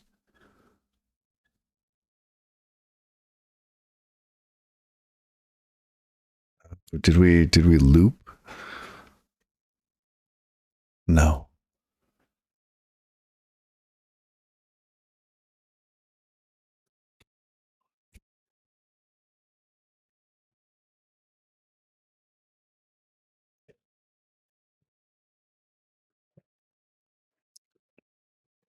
Okay.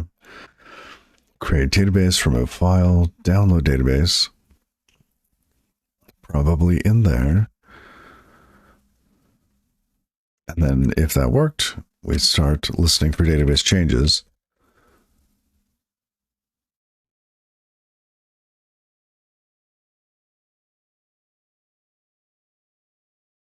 Start fetch database, stream.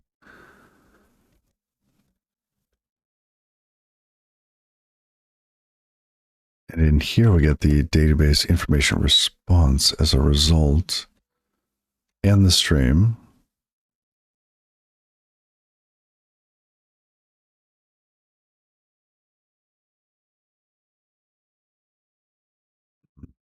Sorry.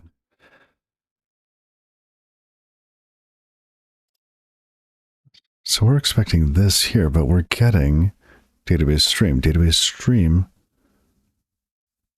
Okay, we are awaiting that. Fetch database.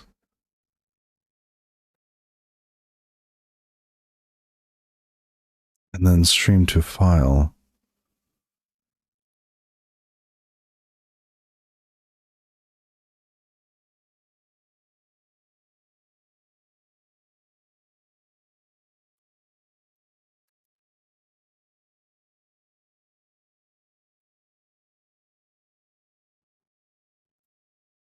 I'm going to check my heater. Be right back.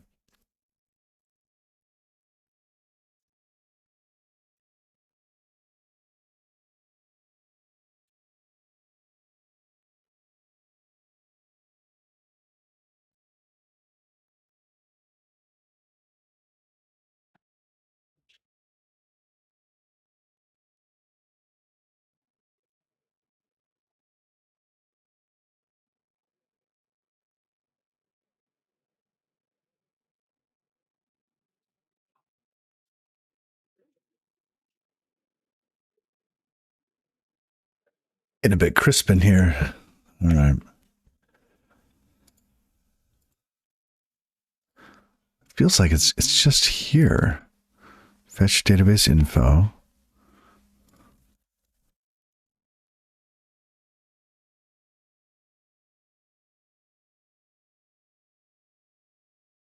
Test contacts with DB server.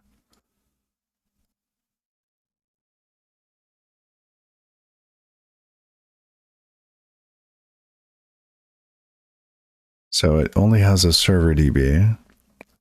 There's no client database. Run sync manager.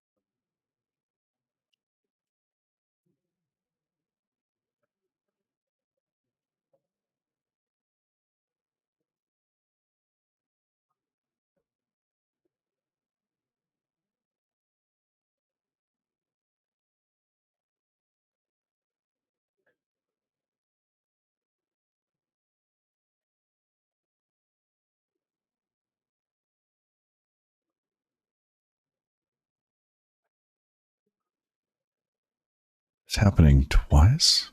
No.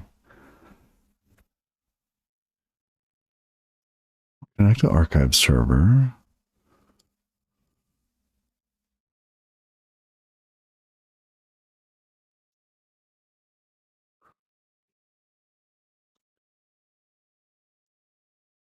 So I get a connection. We run sync manager.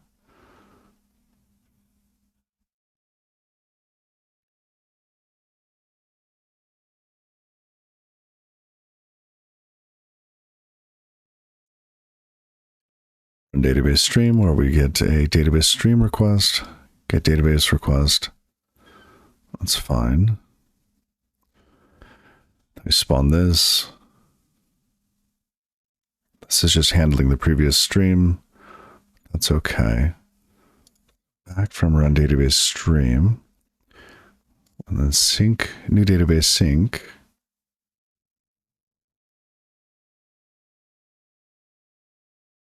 This just creates a new object. And we ask it to start processing each of the databases.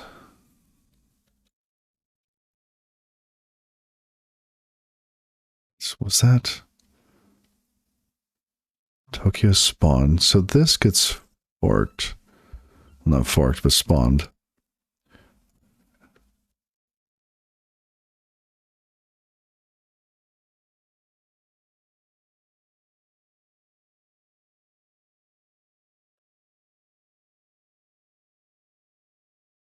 And then we run everything here.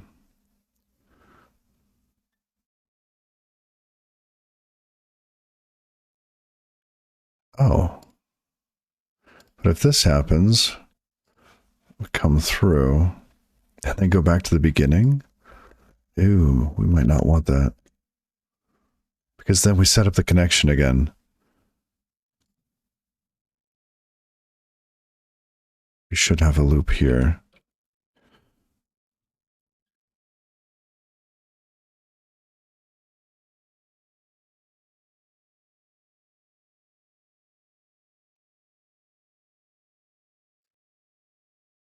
So if we get this DB sync tasks, we want to just go back to the select again.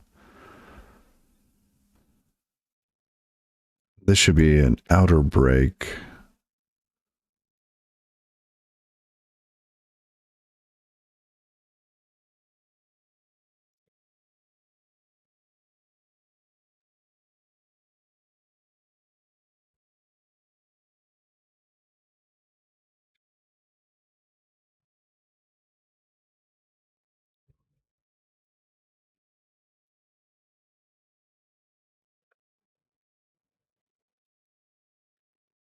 Okay. Then we break outer.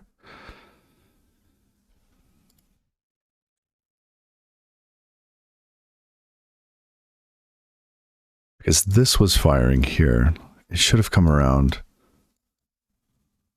That was probably the issue. Let's check.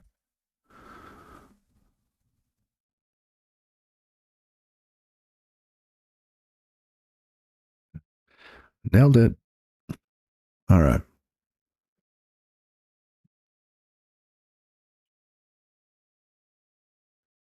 Yeah, the problem was that the outer loop, I was basically driving these two contacts via this Tokyo Select. So this here is a futures unordered that we push a bunch of tasks into as we are running this sync manager. So if we are told that there's a new database, we will spawn a task that syncs it and add it to this collection. And when we received one of those tasks, we would start the whole process over again because I had neglected to include this loop here. So we would come back up, make a new connection to the archive server, which should have failed because it's actually probably didn't because it's the same duplex connection for the test harness.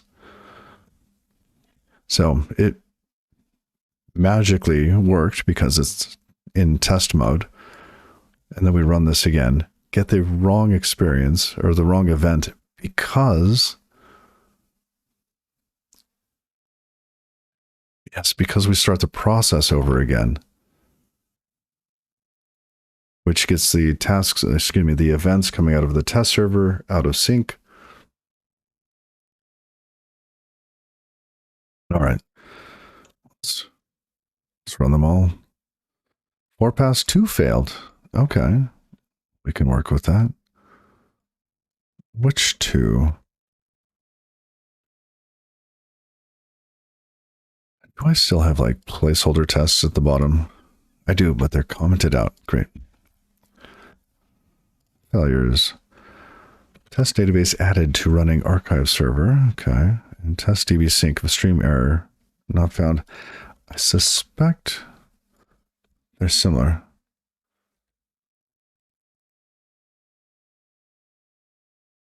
Oh, that's we have a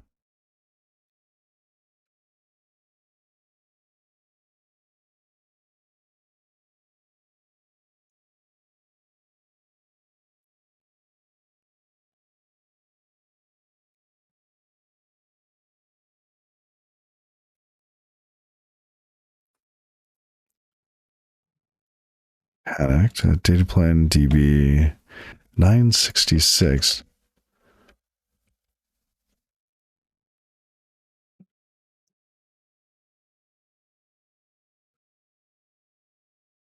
Database created stream.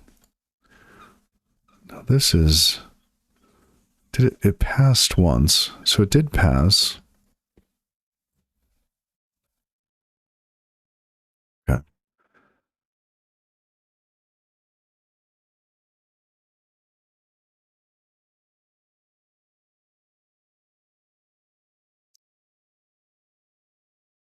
Oh, are we dropping a channel? Ooh.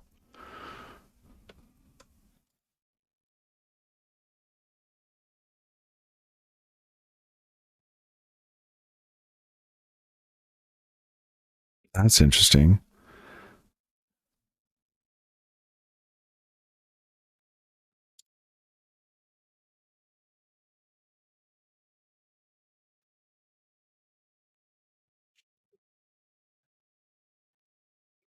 So we receive a new test context. So blank server, blank client. Channel is full or channel is closed. I think this is unbounded, so it's closed.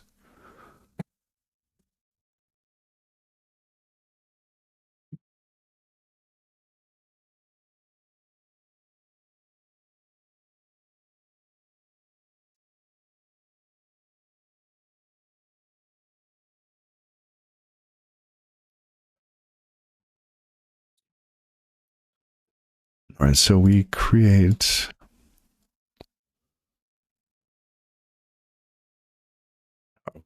we assert that we get a database stream event. We keep this here. This lets us send a specific response. We then assert that we get a databases event. We create the server database. And then we send a notification from the server to the client that you have a new database. However,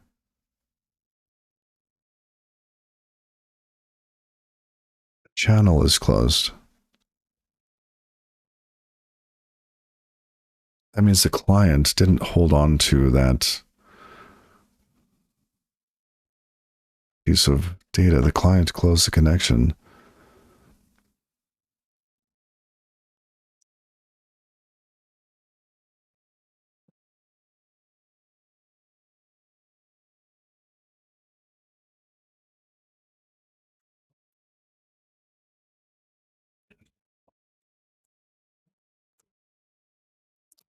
Go to sitting mode. Adjust the desk. All right.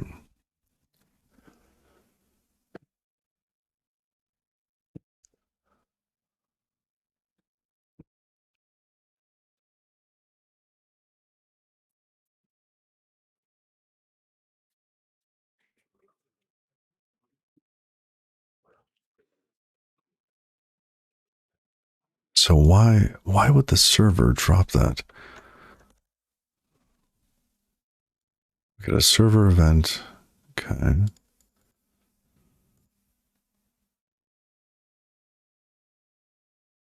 Assert that it matches. Wait, do we even need, we don't need to do that.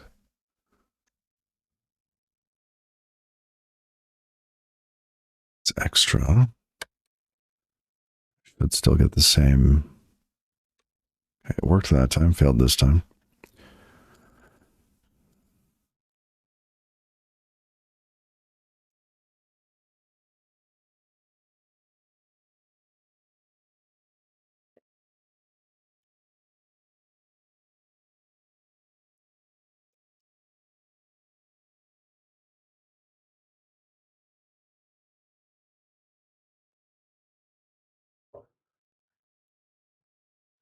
So this is our test server.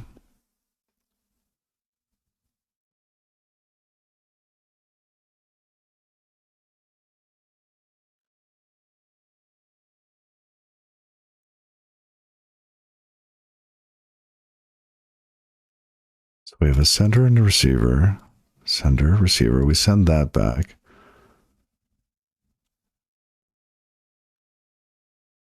Oh, so it's the client that is given up.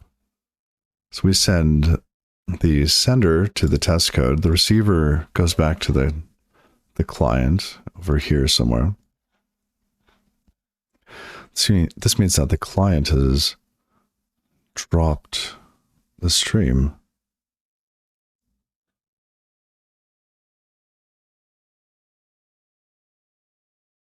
Oh, assert matches might make it into 1.84. Oh, that would be nice. I pulled in that the matches crate just to be able to use it.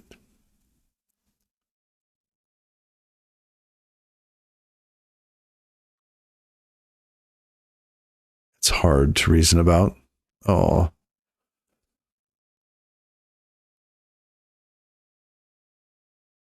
You just want a local model that'll run in 16 gigabytes that can do commenting. Yeah.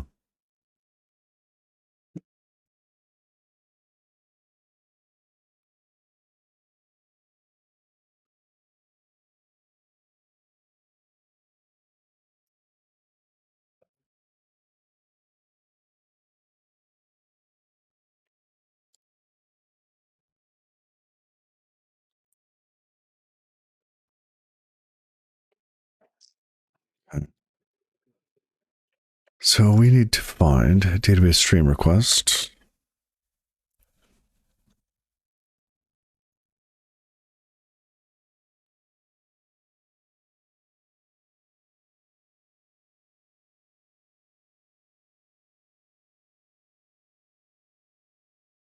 Here. So we get the stream. So this stream is being dropped. Why? Stream to into inner. Oh, we didn't move it.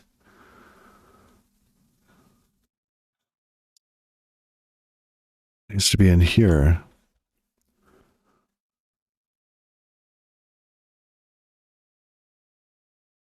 Wait, no, that should consume it, right? That should it consume self. Was it just luck before?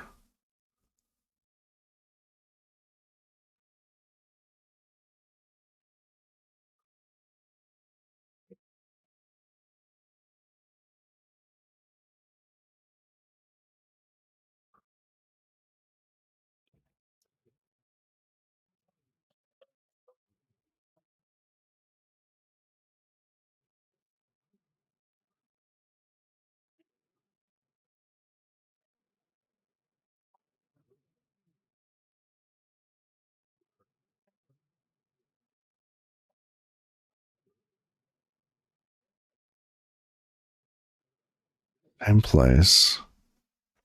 I think it's because this stream. Wait. Run database stream. Okay. Database stream request. Get database request.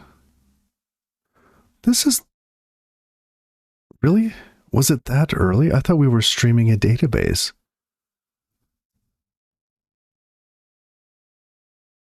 966.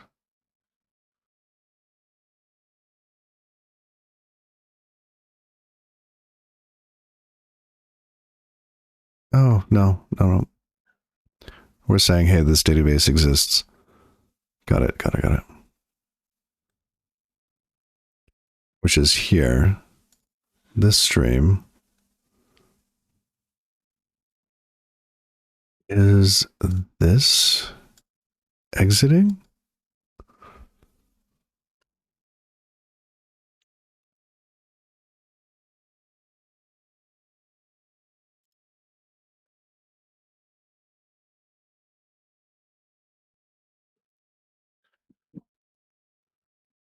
Track callers. Really? Wait, what is track callers?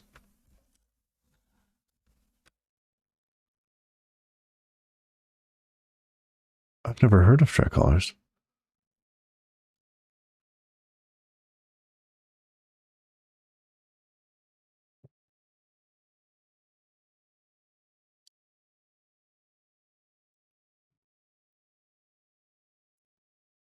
So it doesn't look like it's exiting here. See here.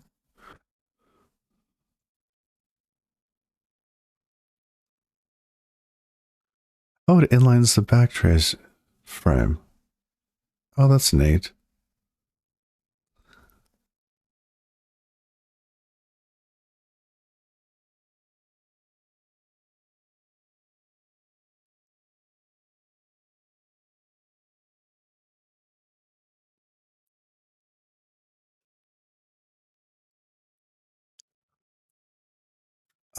We're not differentiating here the type of error.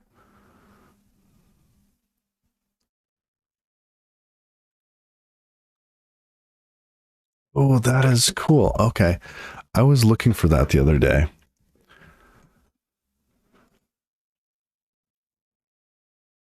Oh, thank you for that. So that's basically everything I have in my context for these asserts. There's this. Just got a bunch of utility asserts and was wondering how to even search for that. I did a search but couldn't find anything that would lead me to this.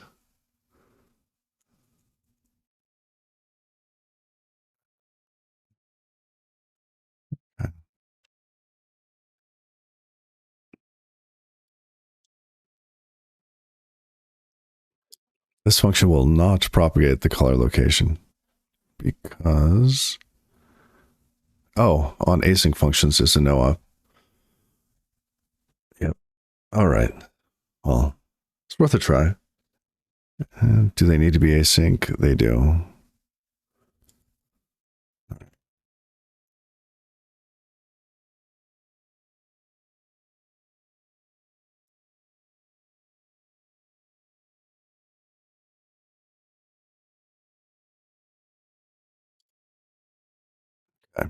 But we did get this here. So we know that it's shutting down for some reason. Really? Can't find it. Oh, not in context. Okay.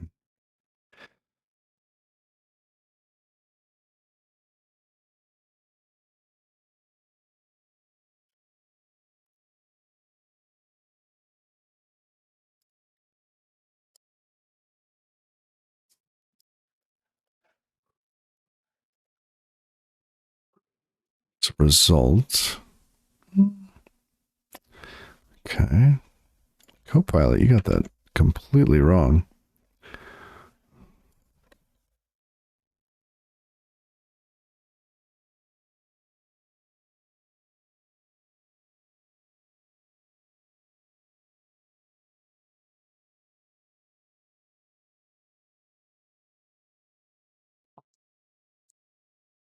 Oh, Snafu. Maybe Snafu has backtrace wrapper.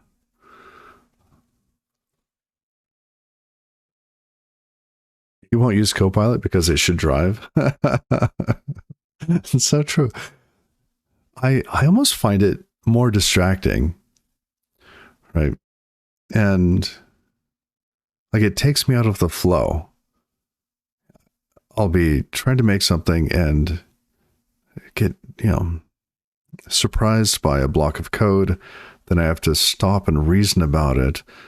And that takes me out of what I was attempting to do. Is it correct? Is it wrong? How correct is it? What do I need to change? I could see it for like maybe. No, I want to. How do I turn Copilot off?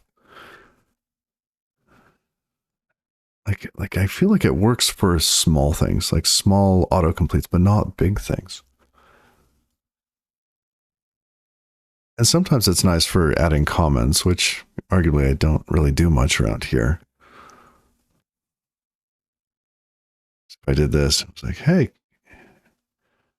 fix with assistant. No, I just add some text.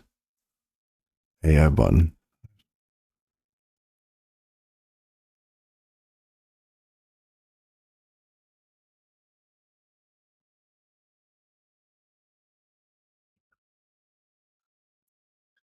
Looks like it's already set up.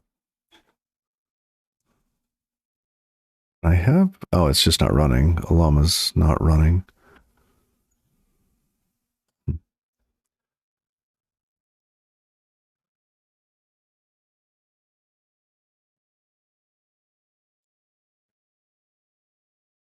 All right.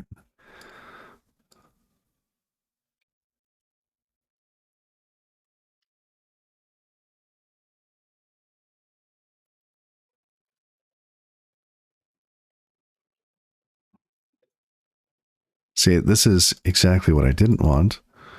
I wanted something different, anything that was different to distinguish them.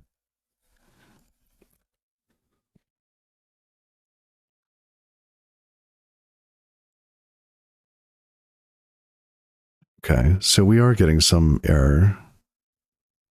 Error happens if it's closed or lagged. I see. So, the shutdown sender was dropped?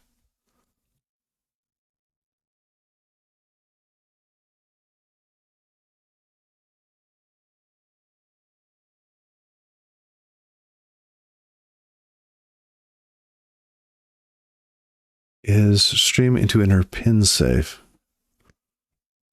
I'm not sure.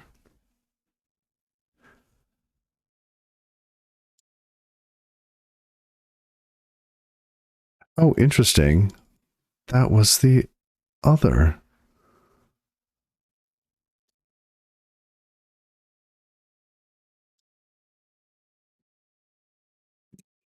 How funny. So we have the opposite branch. I want the second branch again. Come on. There we go. Lagged. Oh, funny.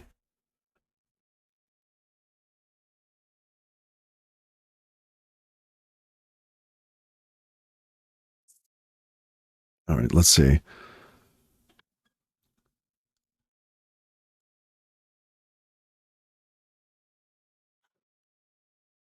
Okay, so let's come back to the stream into interpiece. You may need, let's see, a standard pin or a Tokyo pin to keep it pinned on the stack there. Okay.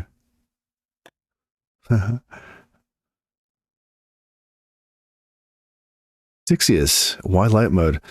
Because I was out on the deck this summer and couldn't read black text or black background with white text in the sun.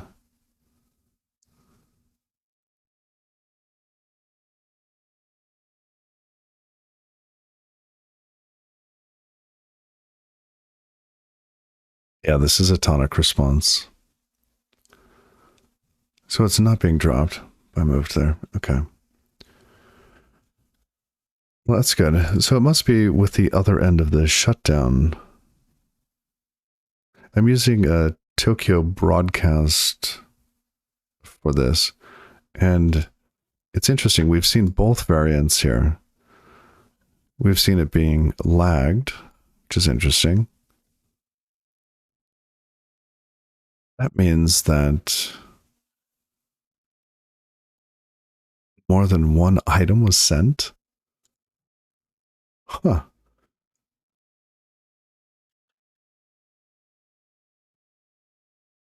Oh, you thought it was a Tokyo stream wrapper of some sort?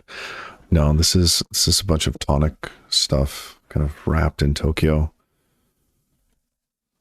Tokyo runtime pieces, not really Tokyo networking bits. This here, this shutdown piece, is a broadcast receiver with a max length of 1, which is why we hit this. This one, just because it was shut down or dropped.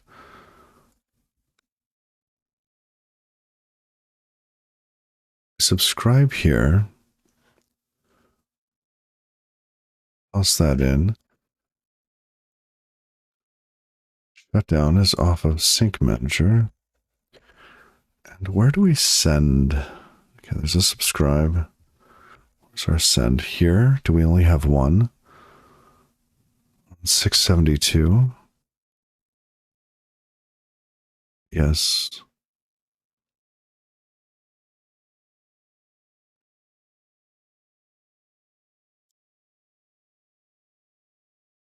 That means that shutdown was replaced?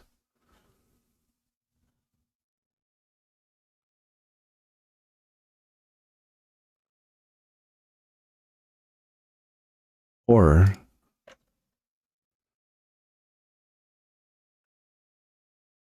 wait. Where's the shutdown coming from?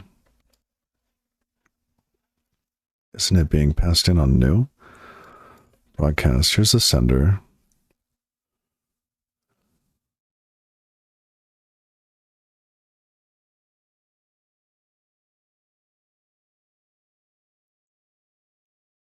That's for randomness.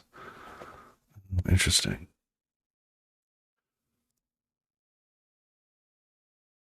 Oh, shoot. I didn't mean to do that.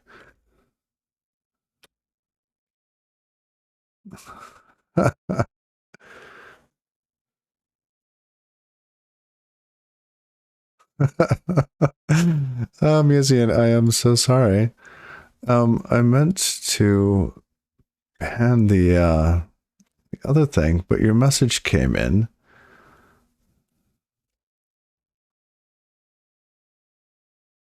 I gotta go fix this. Hold on.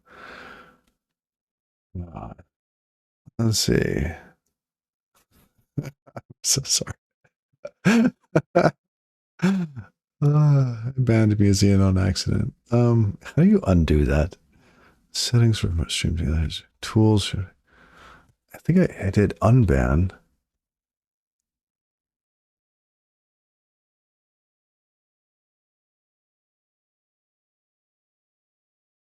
Okay, I removed the ban on Museum.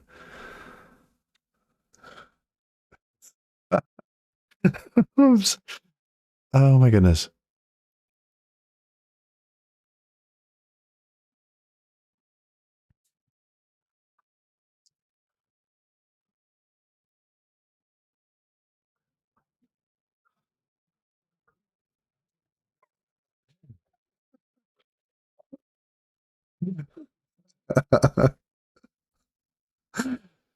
Uh, okay, so Museum, I unbanned you. My apologies.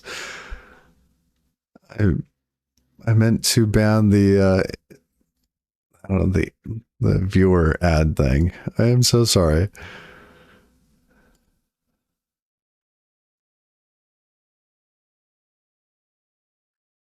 So you can force Tokyo select to bias a specific branch. I think I've done that in the future. Where were we? Over here in Tokyo. And I thought it was just like I was being let's say bias. Yeah, you can add bias, right?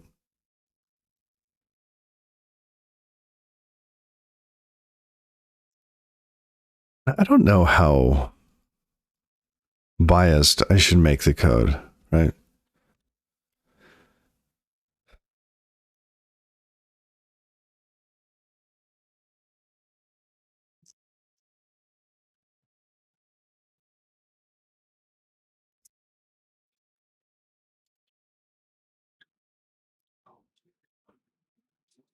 Okay, so where were we before I banned you?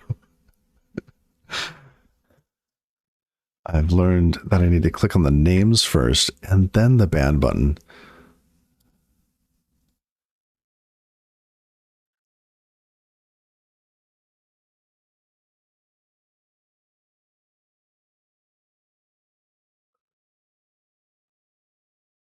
Do y'all remember when Hawaii went through that um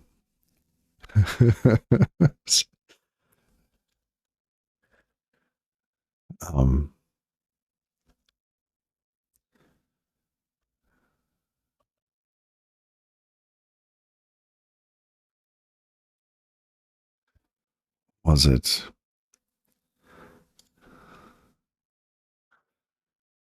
it was like this? Yes, that's exactly what happened. That's exactly what happened. A message came in, it shifted, I hit the wrong one. It's exactly like this.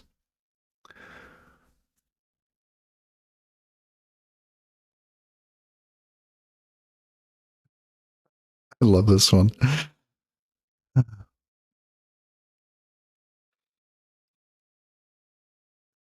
Oh, perhaps I should be using Notify for the shutdown signal. Okay, let's take a look.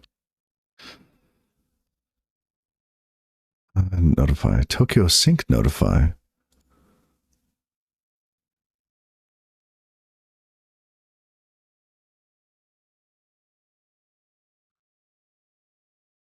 Can you clone it? I need many things to be notified.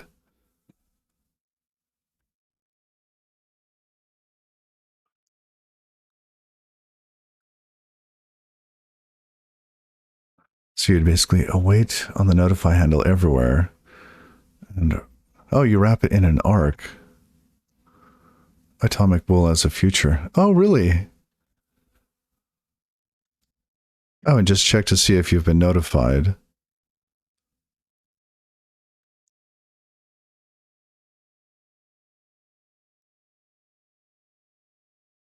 That's interesting.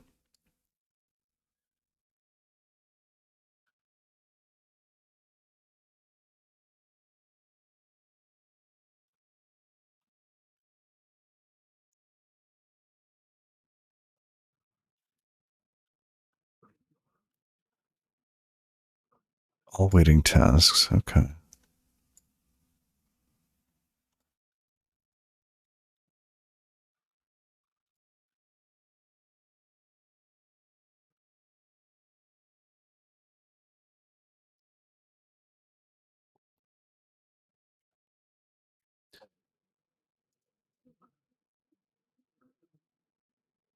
Oh, that's cool. I've never used this before.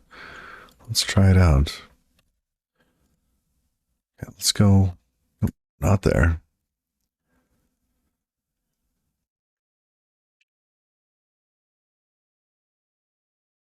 It's like a semaphore in a classical threading.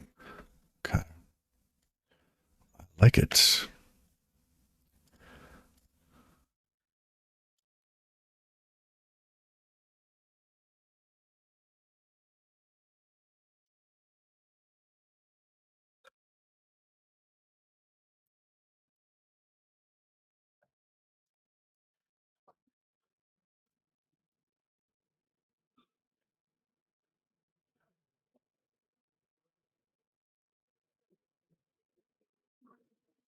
Okay, arc notify, shut down.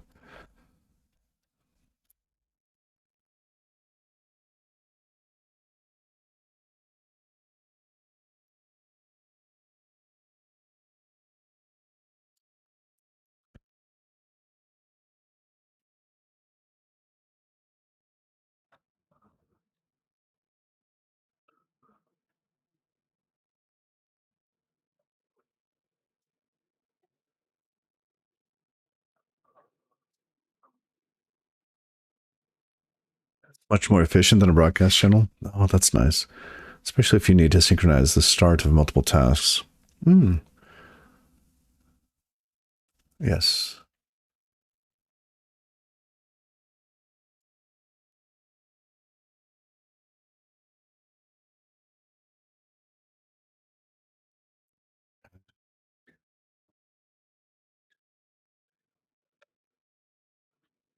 Now we'll notify, let's see, notify one, wait unwrap, notify waiters.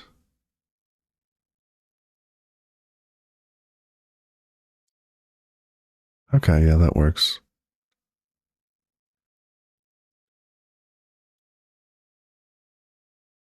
All right, let's clean up the errors caused from it.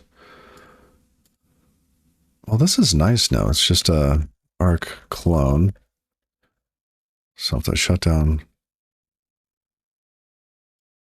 Let's rename this to just shutdown.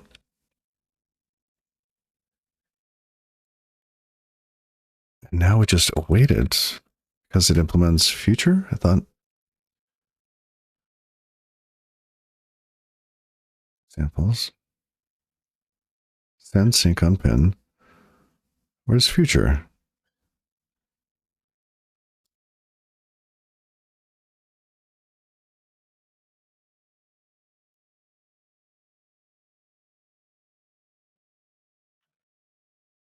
How do we await it without?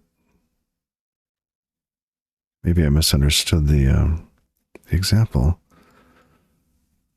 Notify one.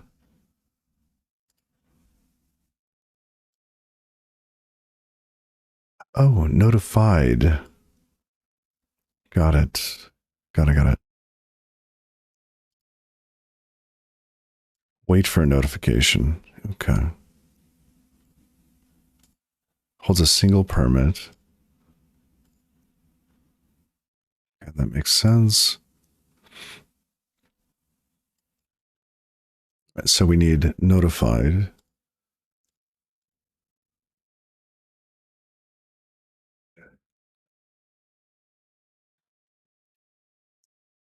Actually,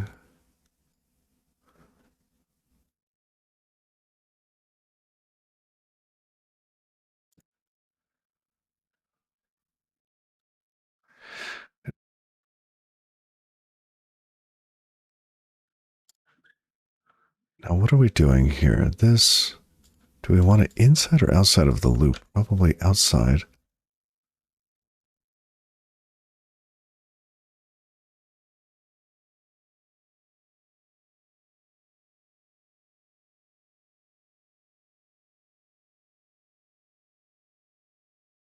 Previous iteration of the loop. Ah, it's a reference.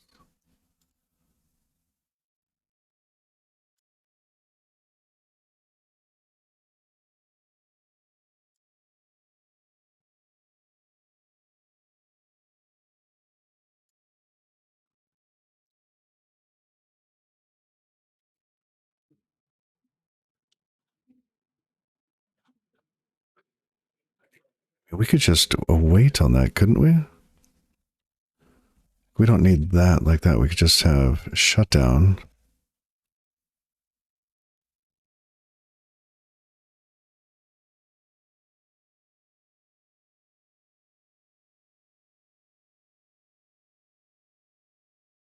Okay.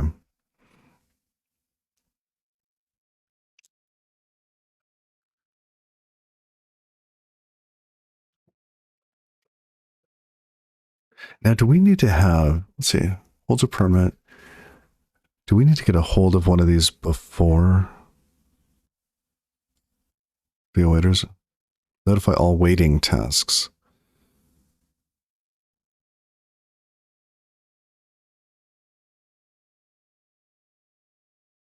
Notify all already registered waiters.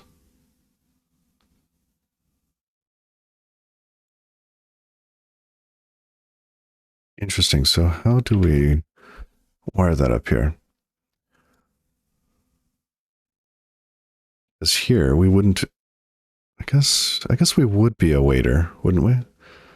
Because it's either here or here, even though we probably want to bias here.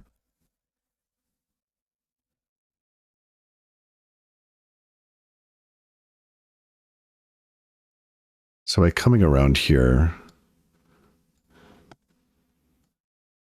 both of these get registered. Only one would execute. Even with biased.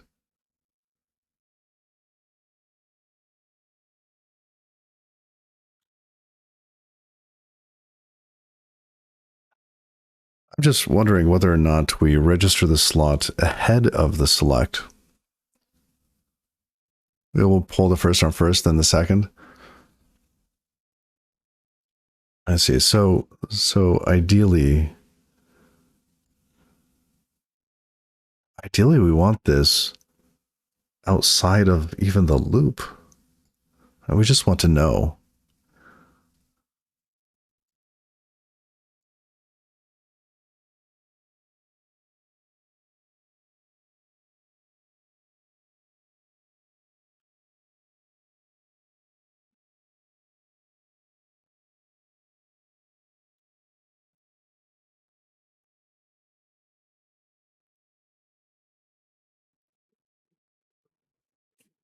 So we need to grab that first.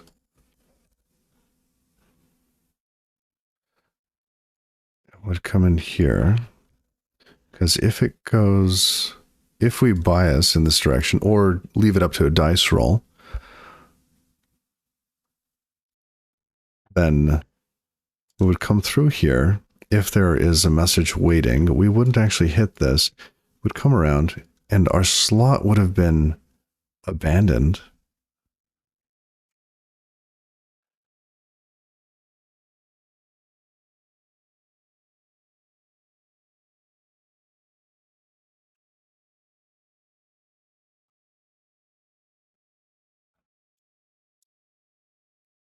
Then outside the loop, we get a different error. It's a moved value here. Do we need to pin it?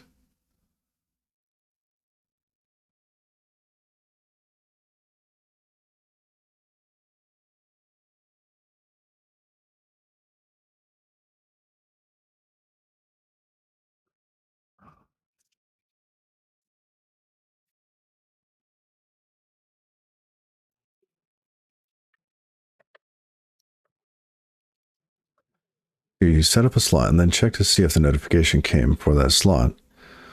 Right.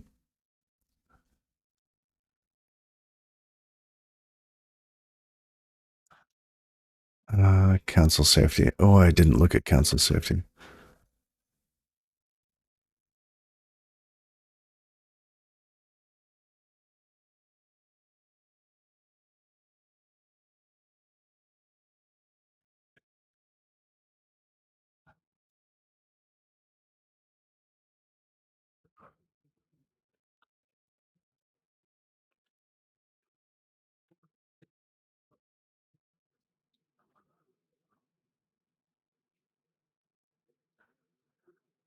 Canceling a call to notified makes you lose your place in the queue. Okay.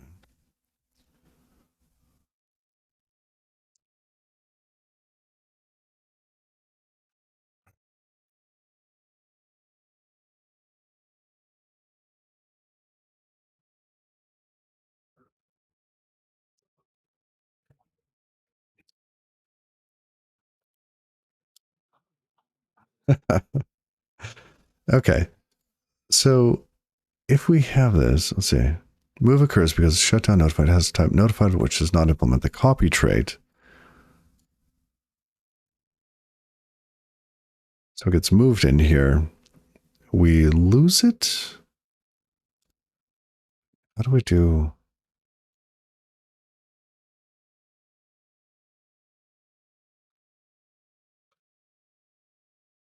Can we pin this? Probably use Animio shutdown notified problem.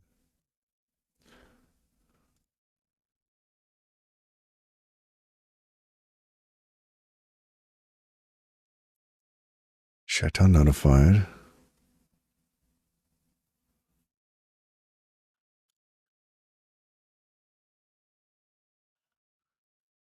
And what's the error?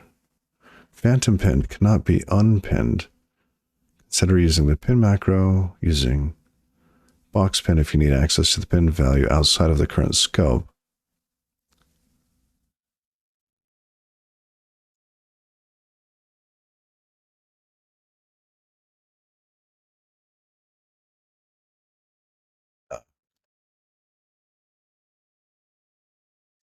The select arm.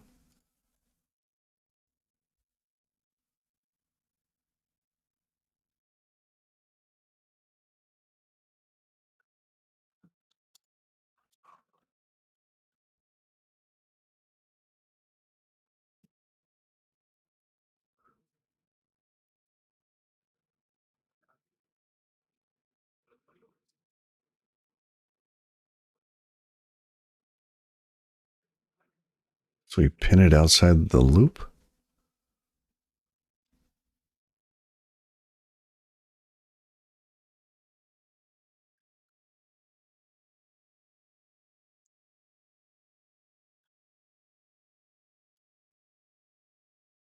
Now, I've never used the Tokyo pin that you mentioned earlier.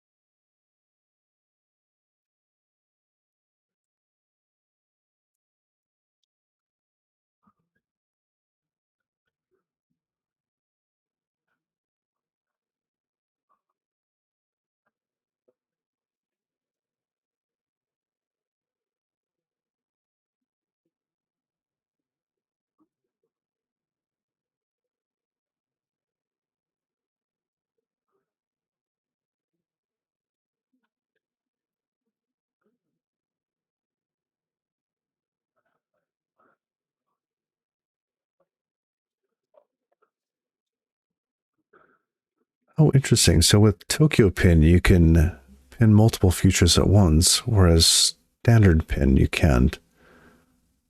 Oh, and it predates standard pin by years. Interesting.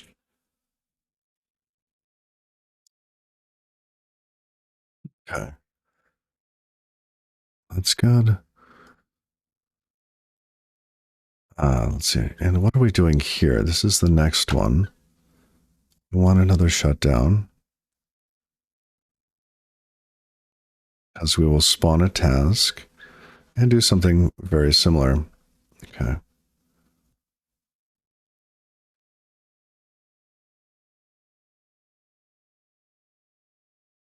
I don't know why, but I always do, like if I know it's a arc, I always do it this way, but I see it being done in other ways. In the documentation examples here, let's say, no, not here. Oh, in notify, yeah, notify waiters. They call clone on notify. And this makes me wonder, as soon as I see this, it's like, okay, which one are they copying or cloning? Does it implement clone? Yada, yada. So arc clone is the quote unquote correct way of doing it. Okay.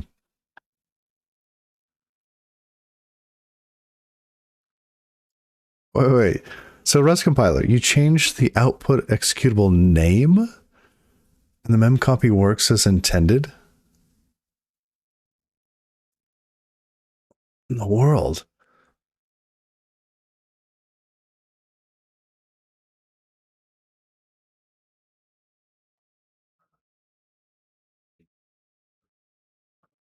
That is bizarre.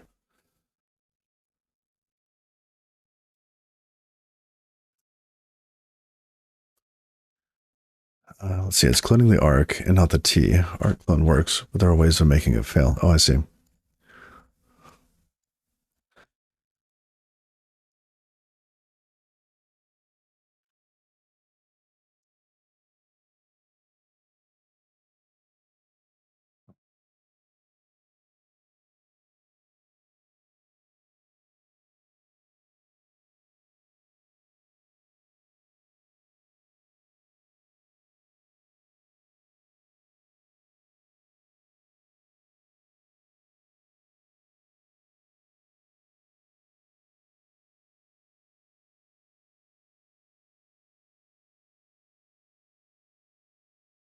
Oh, I was on mute. Okay.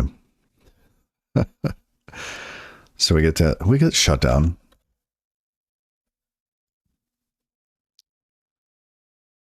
I feel like doing this with the other pattern.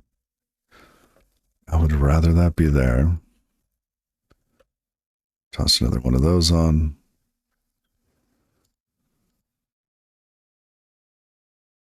Oh, can we not do it this way?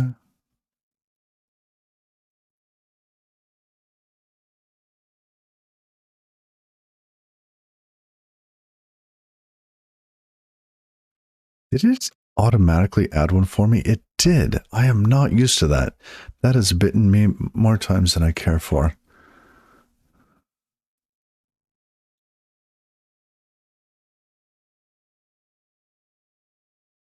Using the member clone function makes refactors easier because you only have to change the type.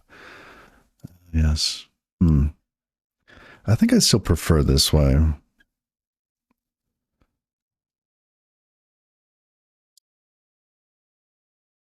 Okay, we have this. And where do we expect it to be? So shutdown, we were using in the inner loop.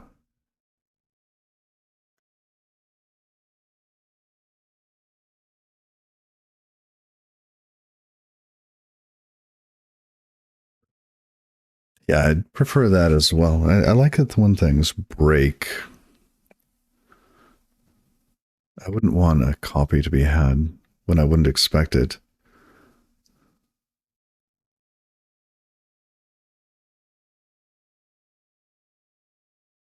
Oh, interesting. Are we in the run function? I didn't even look. We are in the run function. We spawn our main task. We get a copy of shutdown. It is used here. So what are we doing here? We have our outer loop and an inner loop. The outer loop, we will enter if the connection is dropped. So connection drops, outer loop happens again. We establish a new connection, exponential back off, blah, blah, blah. We run the sync manager. Tasks start to get spawned. We gather the task handles into this DB sync tasks object and pull them here.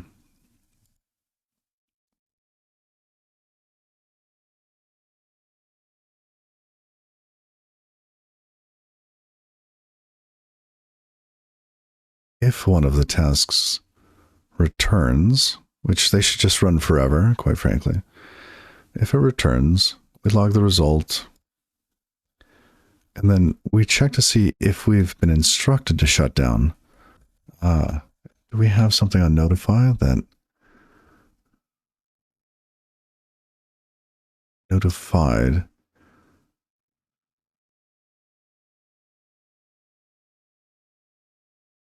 So we don't, there is not a way to know whether or not we've been notified. What is this? It just resolves when it happens. So there is the possibility, and maybe we change the rest of the code. There is a possibility that we're shutting down gracefully. A task is shutting down because it was told to. Tokyo, select with a ready future. Oh, interesting.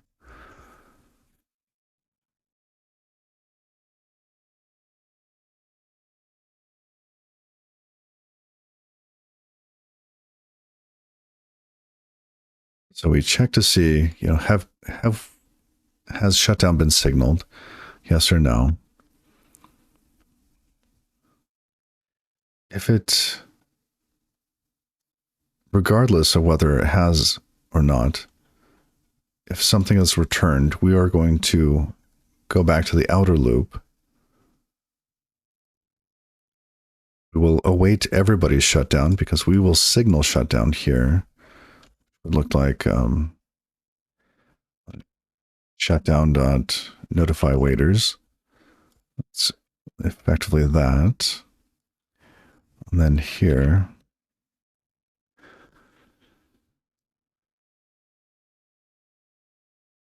Now, if we use Tokyo Select with a ready future, would we want to bias just in case it would randomly choose the ready future?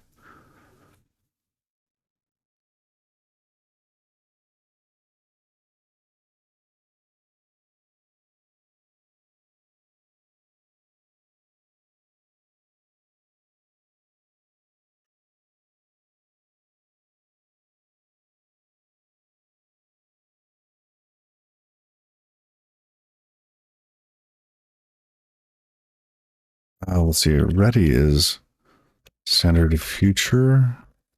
Ready.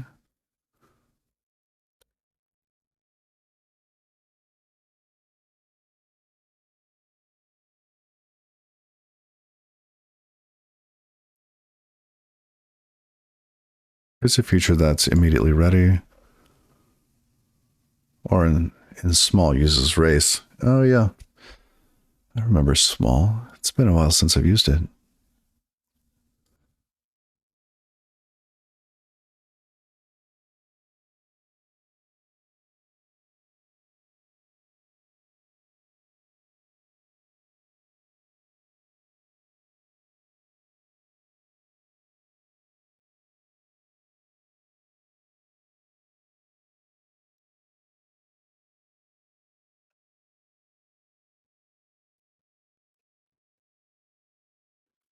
Shutdown and return equals this. We want true here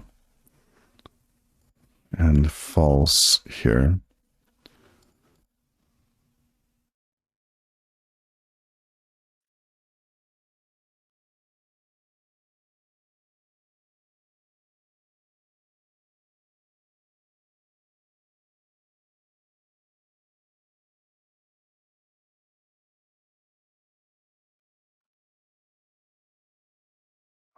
Overflow expanding the original macro. What?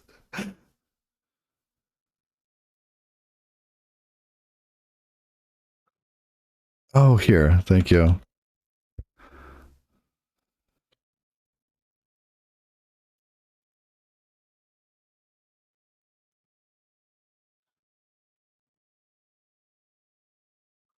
Right, so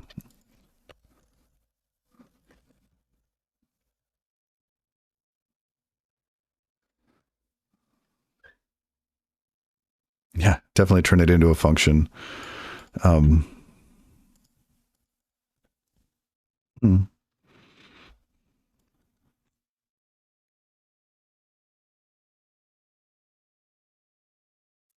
Well, this is interesting in that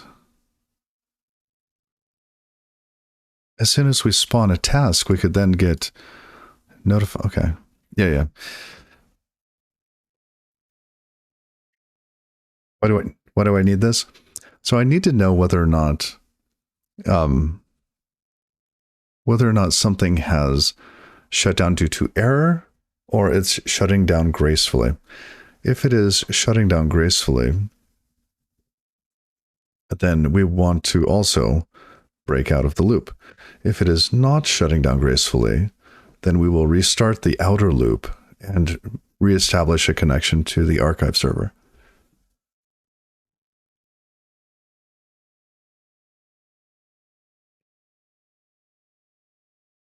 You could have two notify for each branch.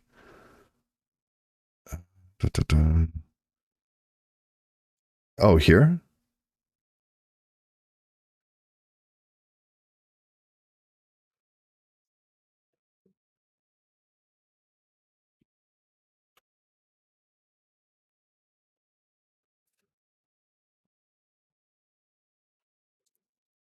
Oh, somewhere higher up. Oh, that makes sense. Yes.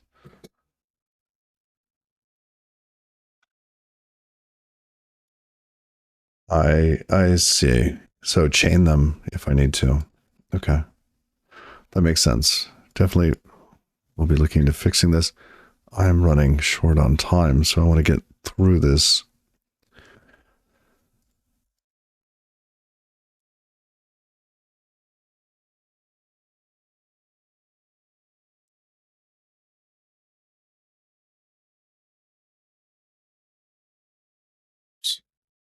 Come on.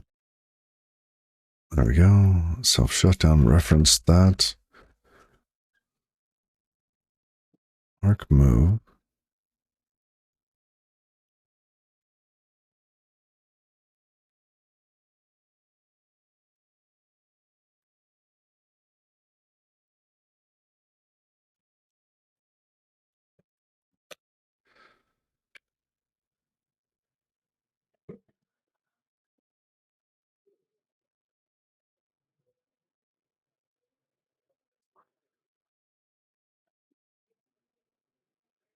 Notify has a constant now.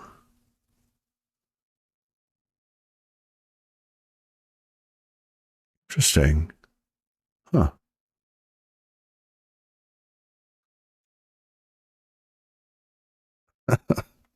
That's cool. Okay, now shutdown results is always unit. So we're going to ignore that. And okay. Oops, shutdown notified. Ah, and mute. Mutable reference.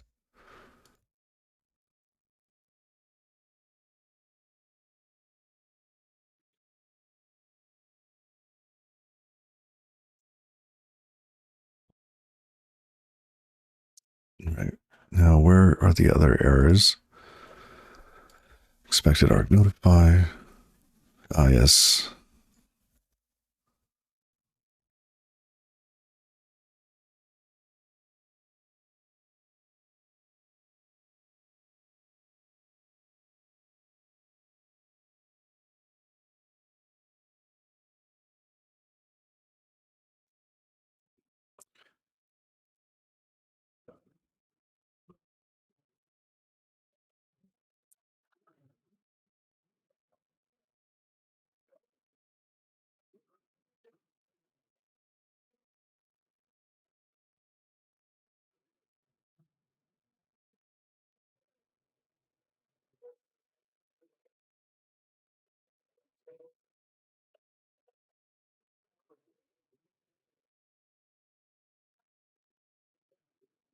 S contacts needs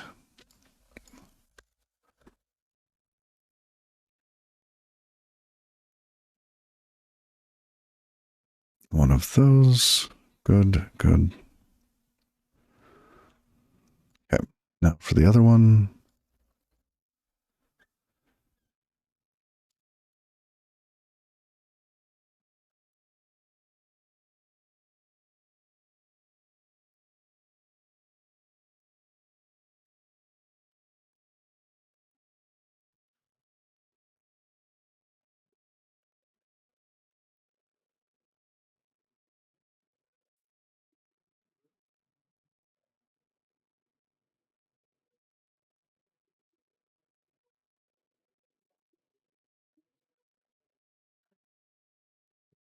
Okay.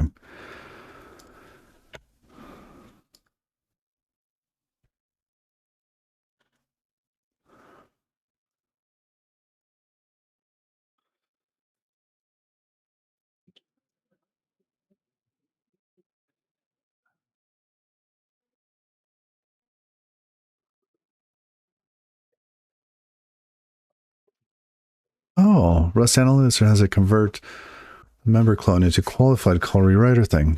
That's cool. The test is passing now.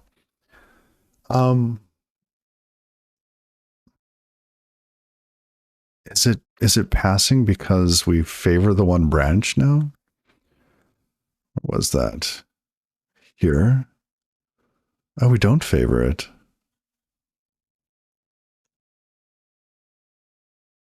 I'll have to go back and look.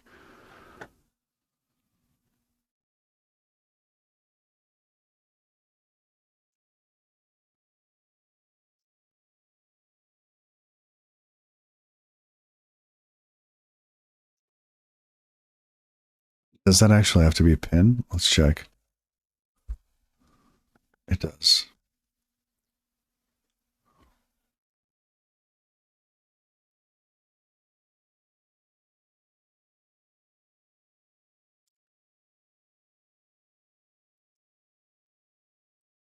It's just an optimization.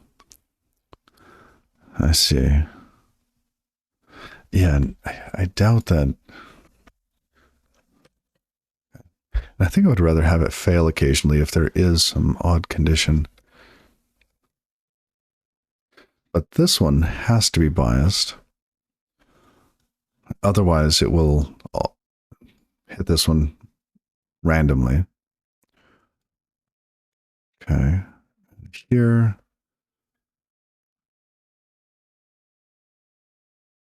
We can remove that one. So just the one. Okay.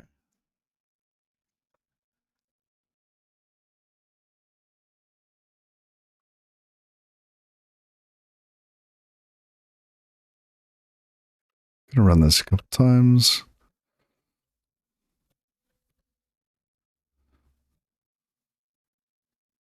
Data stream ended. Okay, but the tests are passing.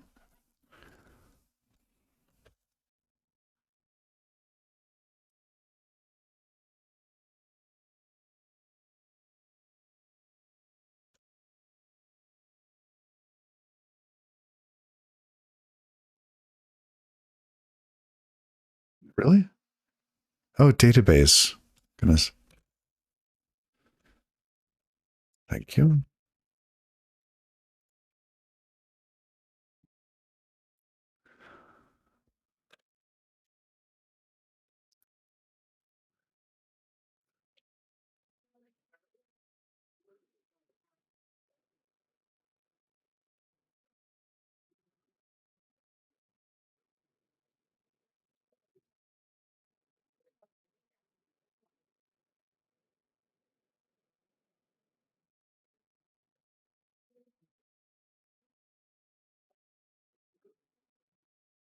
Okay. Well, looks to be more consistent now.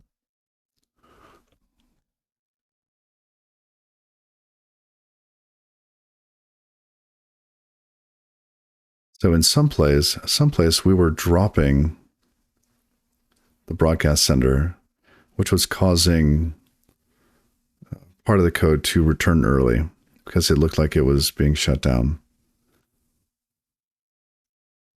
But now that we're using Notify, it's created very early on. We don't have to worry about its lifetime. Okay.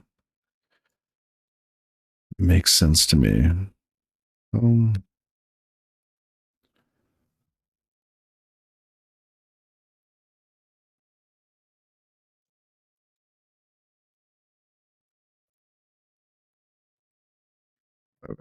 what did we change? Don't have to worry about readers lagging behind. That is improved. Thank you for pointing out Notify.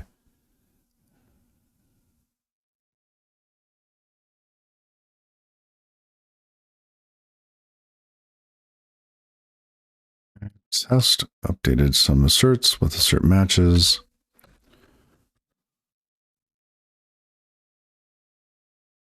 Shut down with join handle.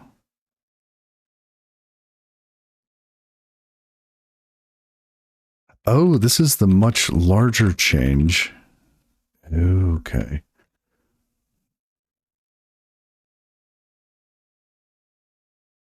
Okay. So this isn't just that. This is split sync manager.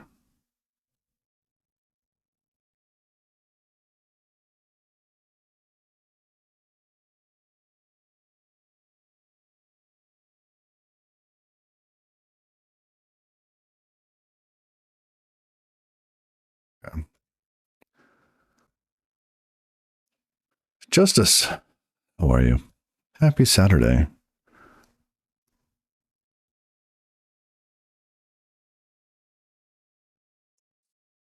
Well, Museum, you gonna stream? I have to get going. What am I working on? I am working on SQLite replication. Less channels, less confusing. Absolutely. Copy link address. I want to take a look at that. Event listener. Notify async tasks or threads.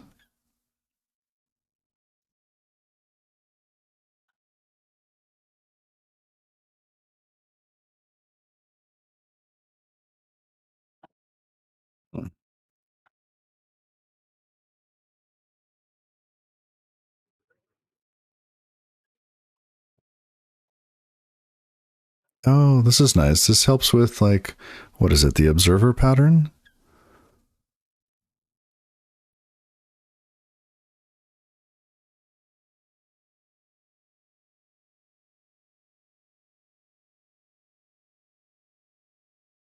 It's pretty cool.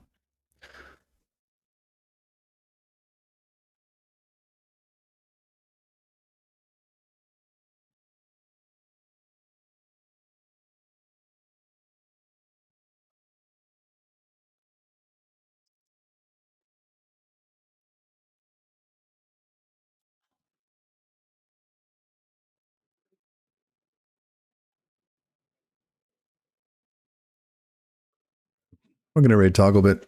I've got to get going.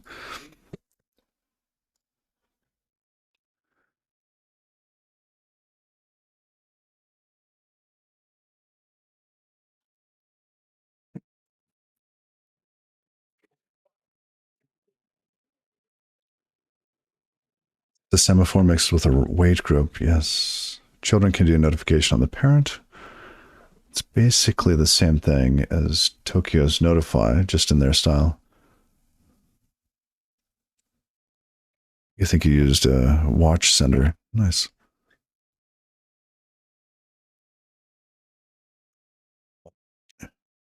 Thank you all for hanging out, Museum. I appreciate the guidance as always. And Rust Compiler, I'm glad you got your bit figured out. Take care, y'all. Bye-bye. See you next time, Justice. Yes, and the band. Sorry, Museum.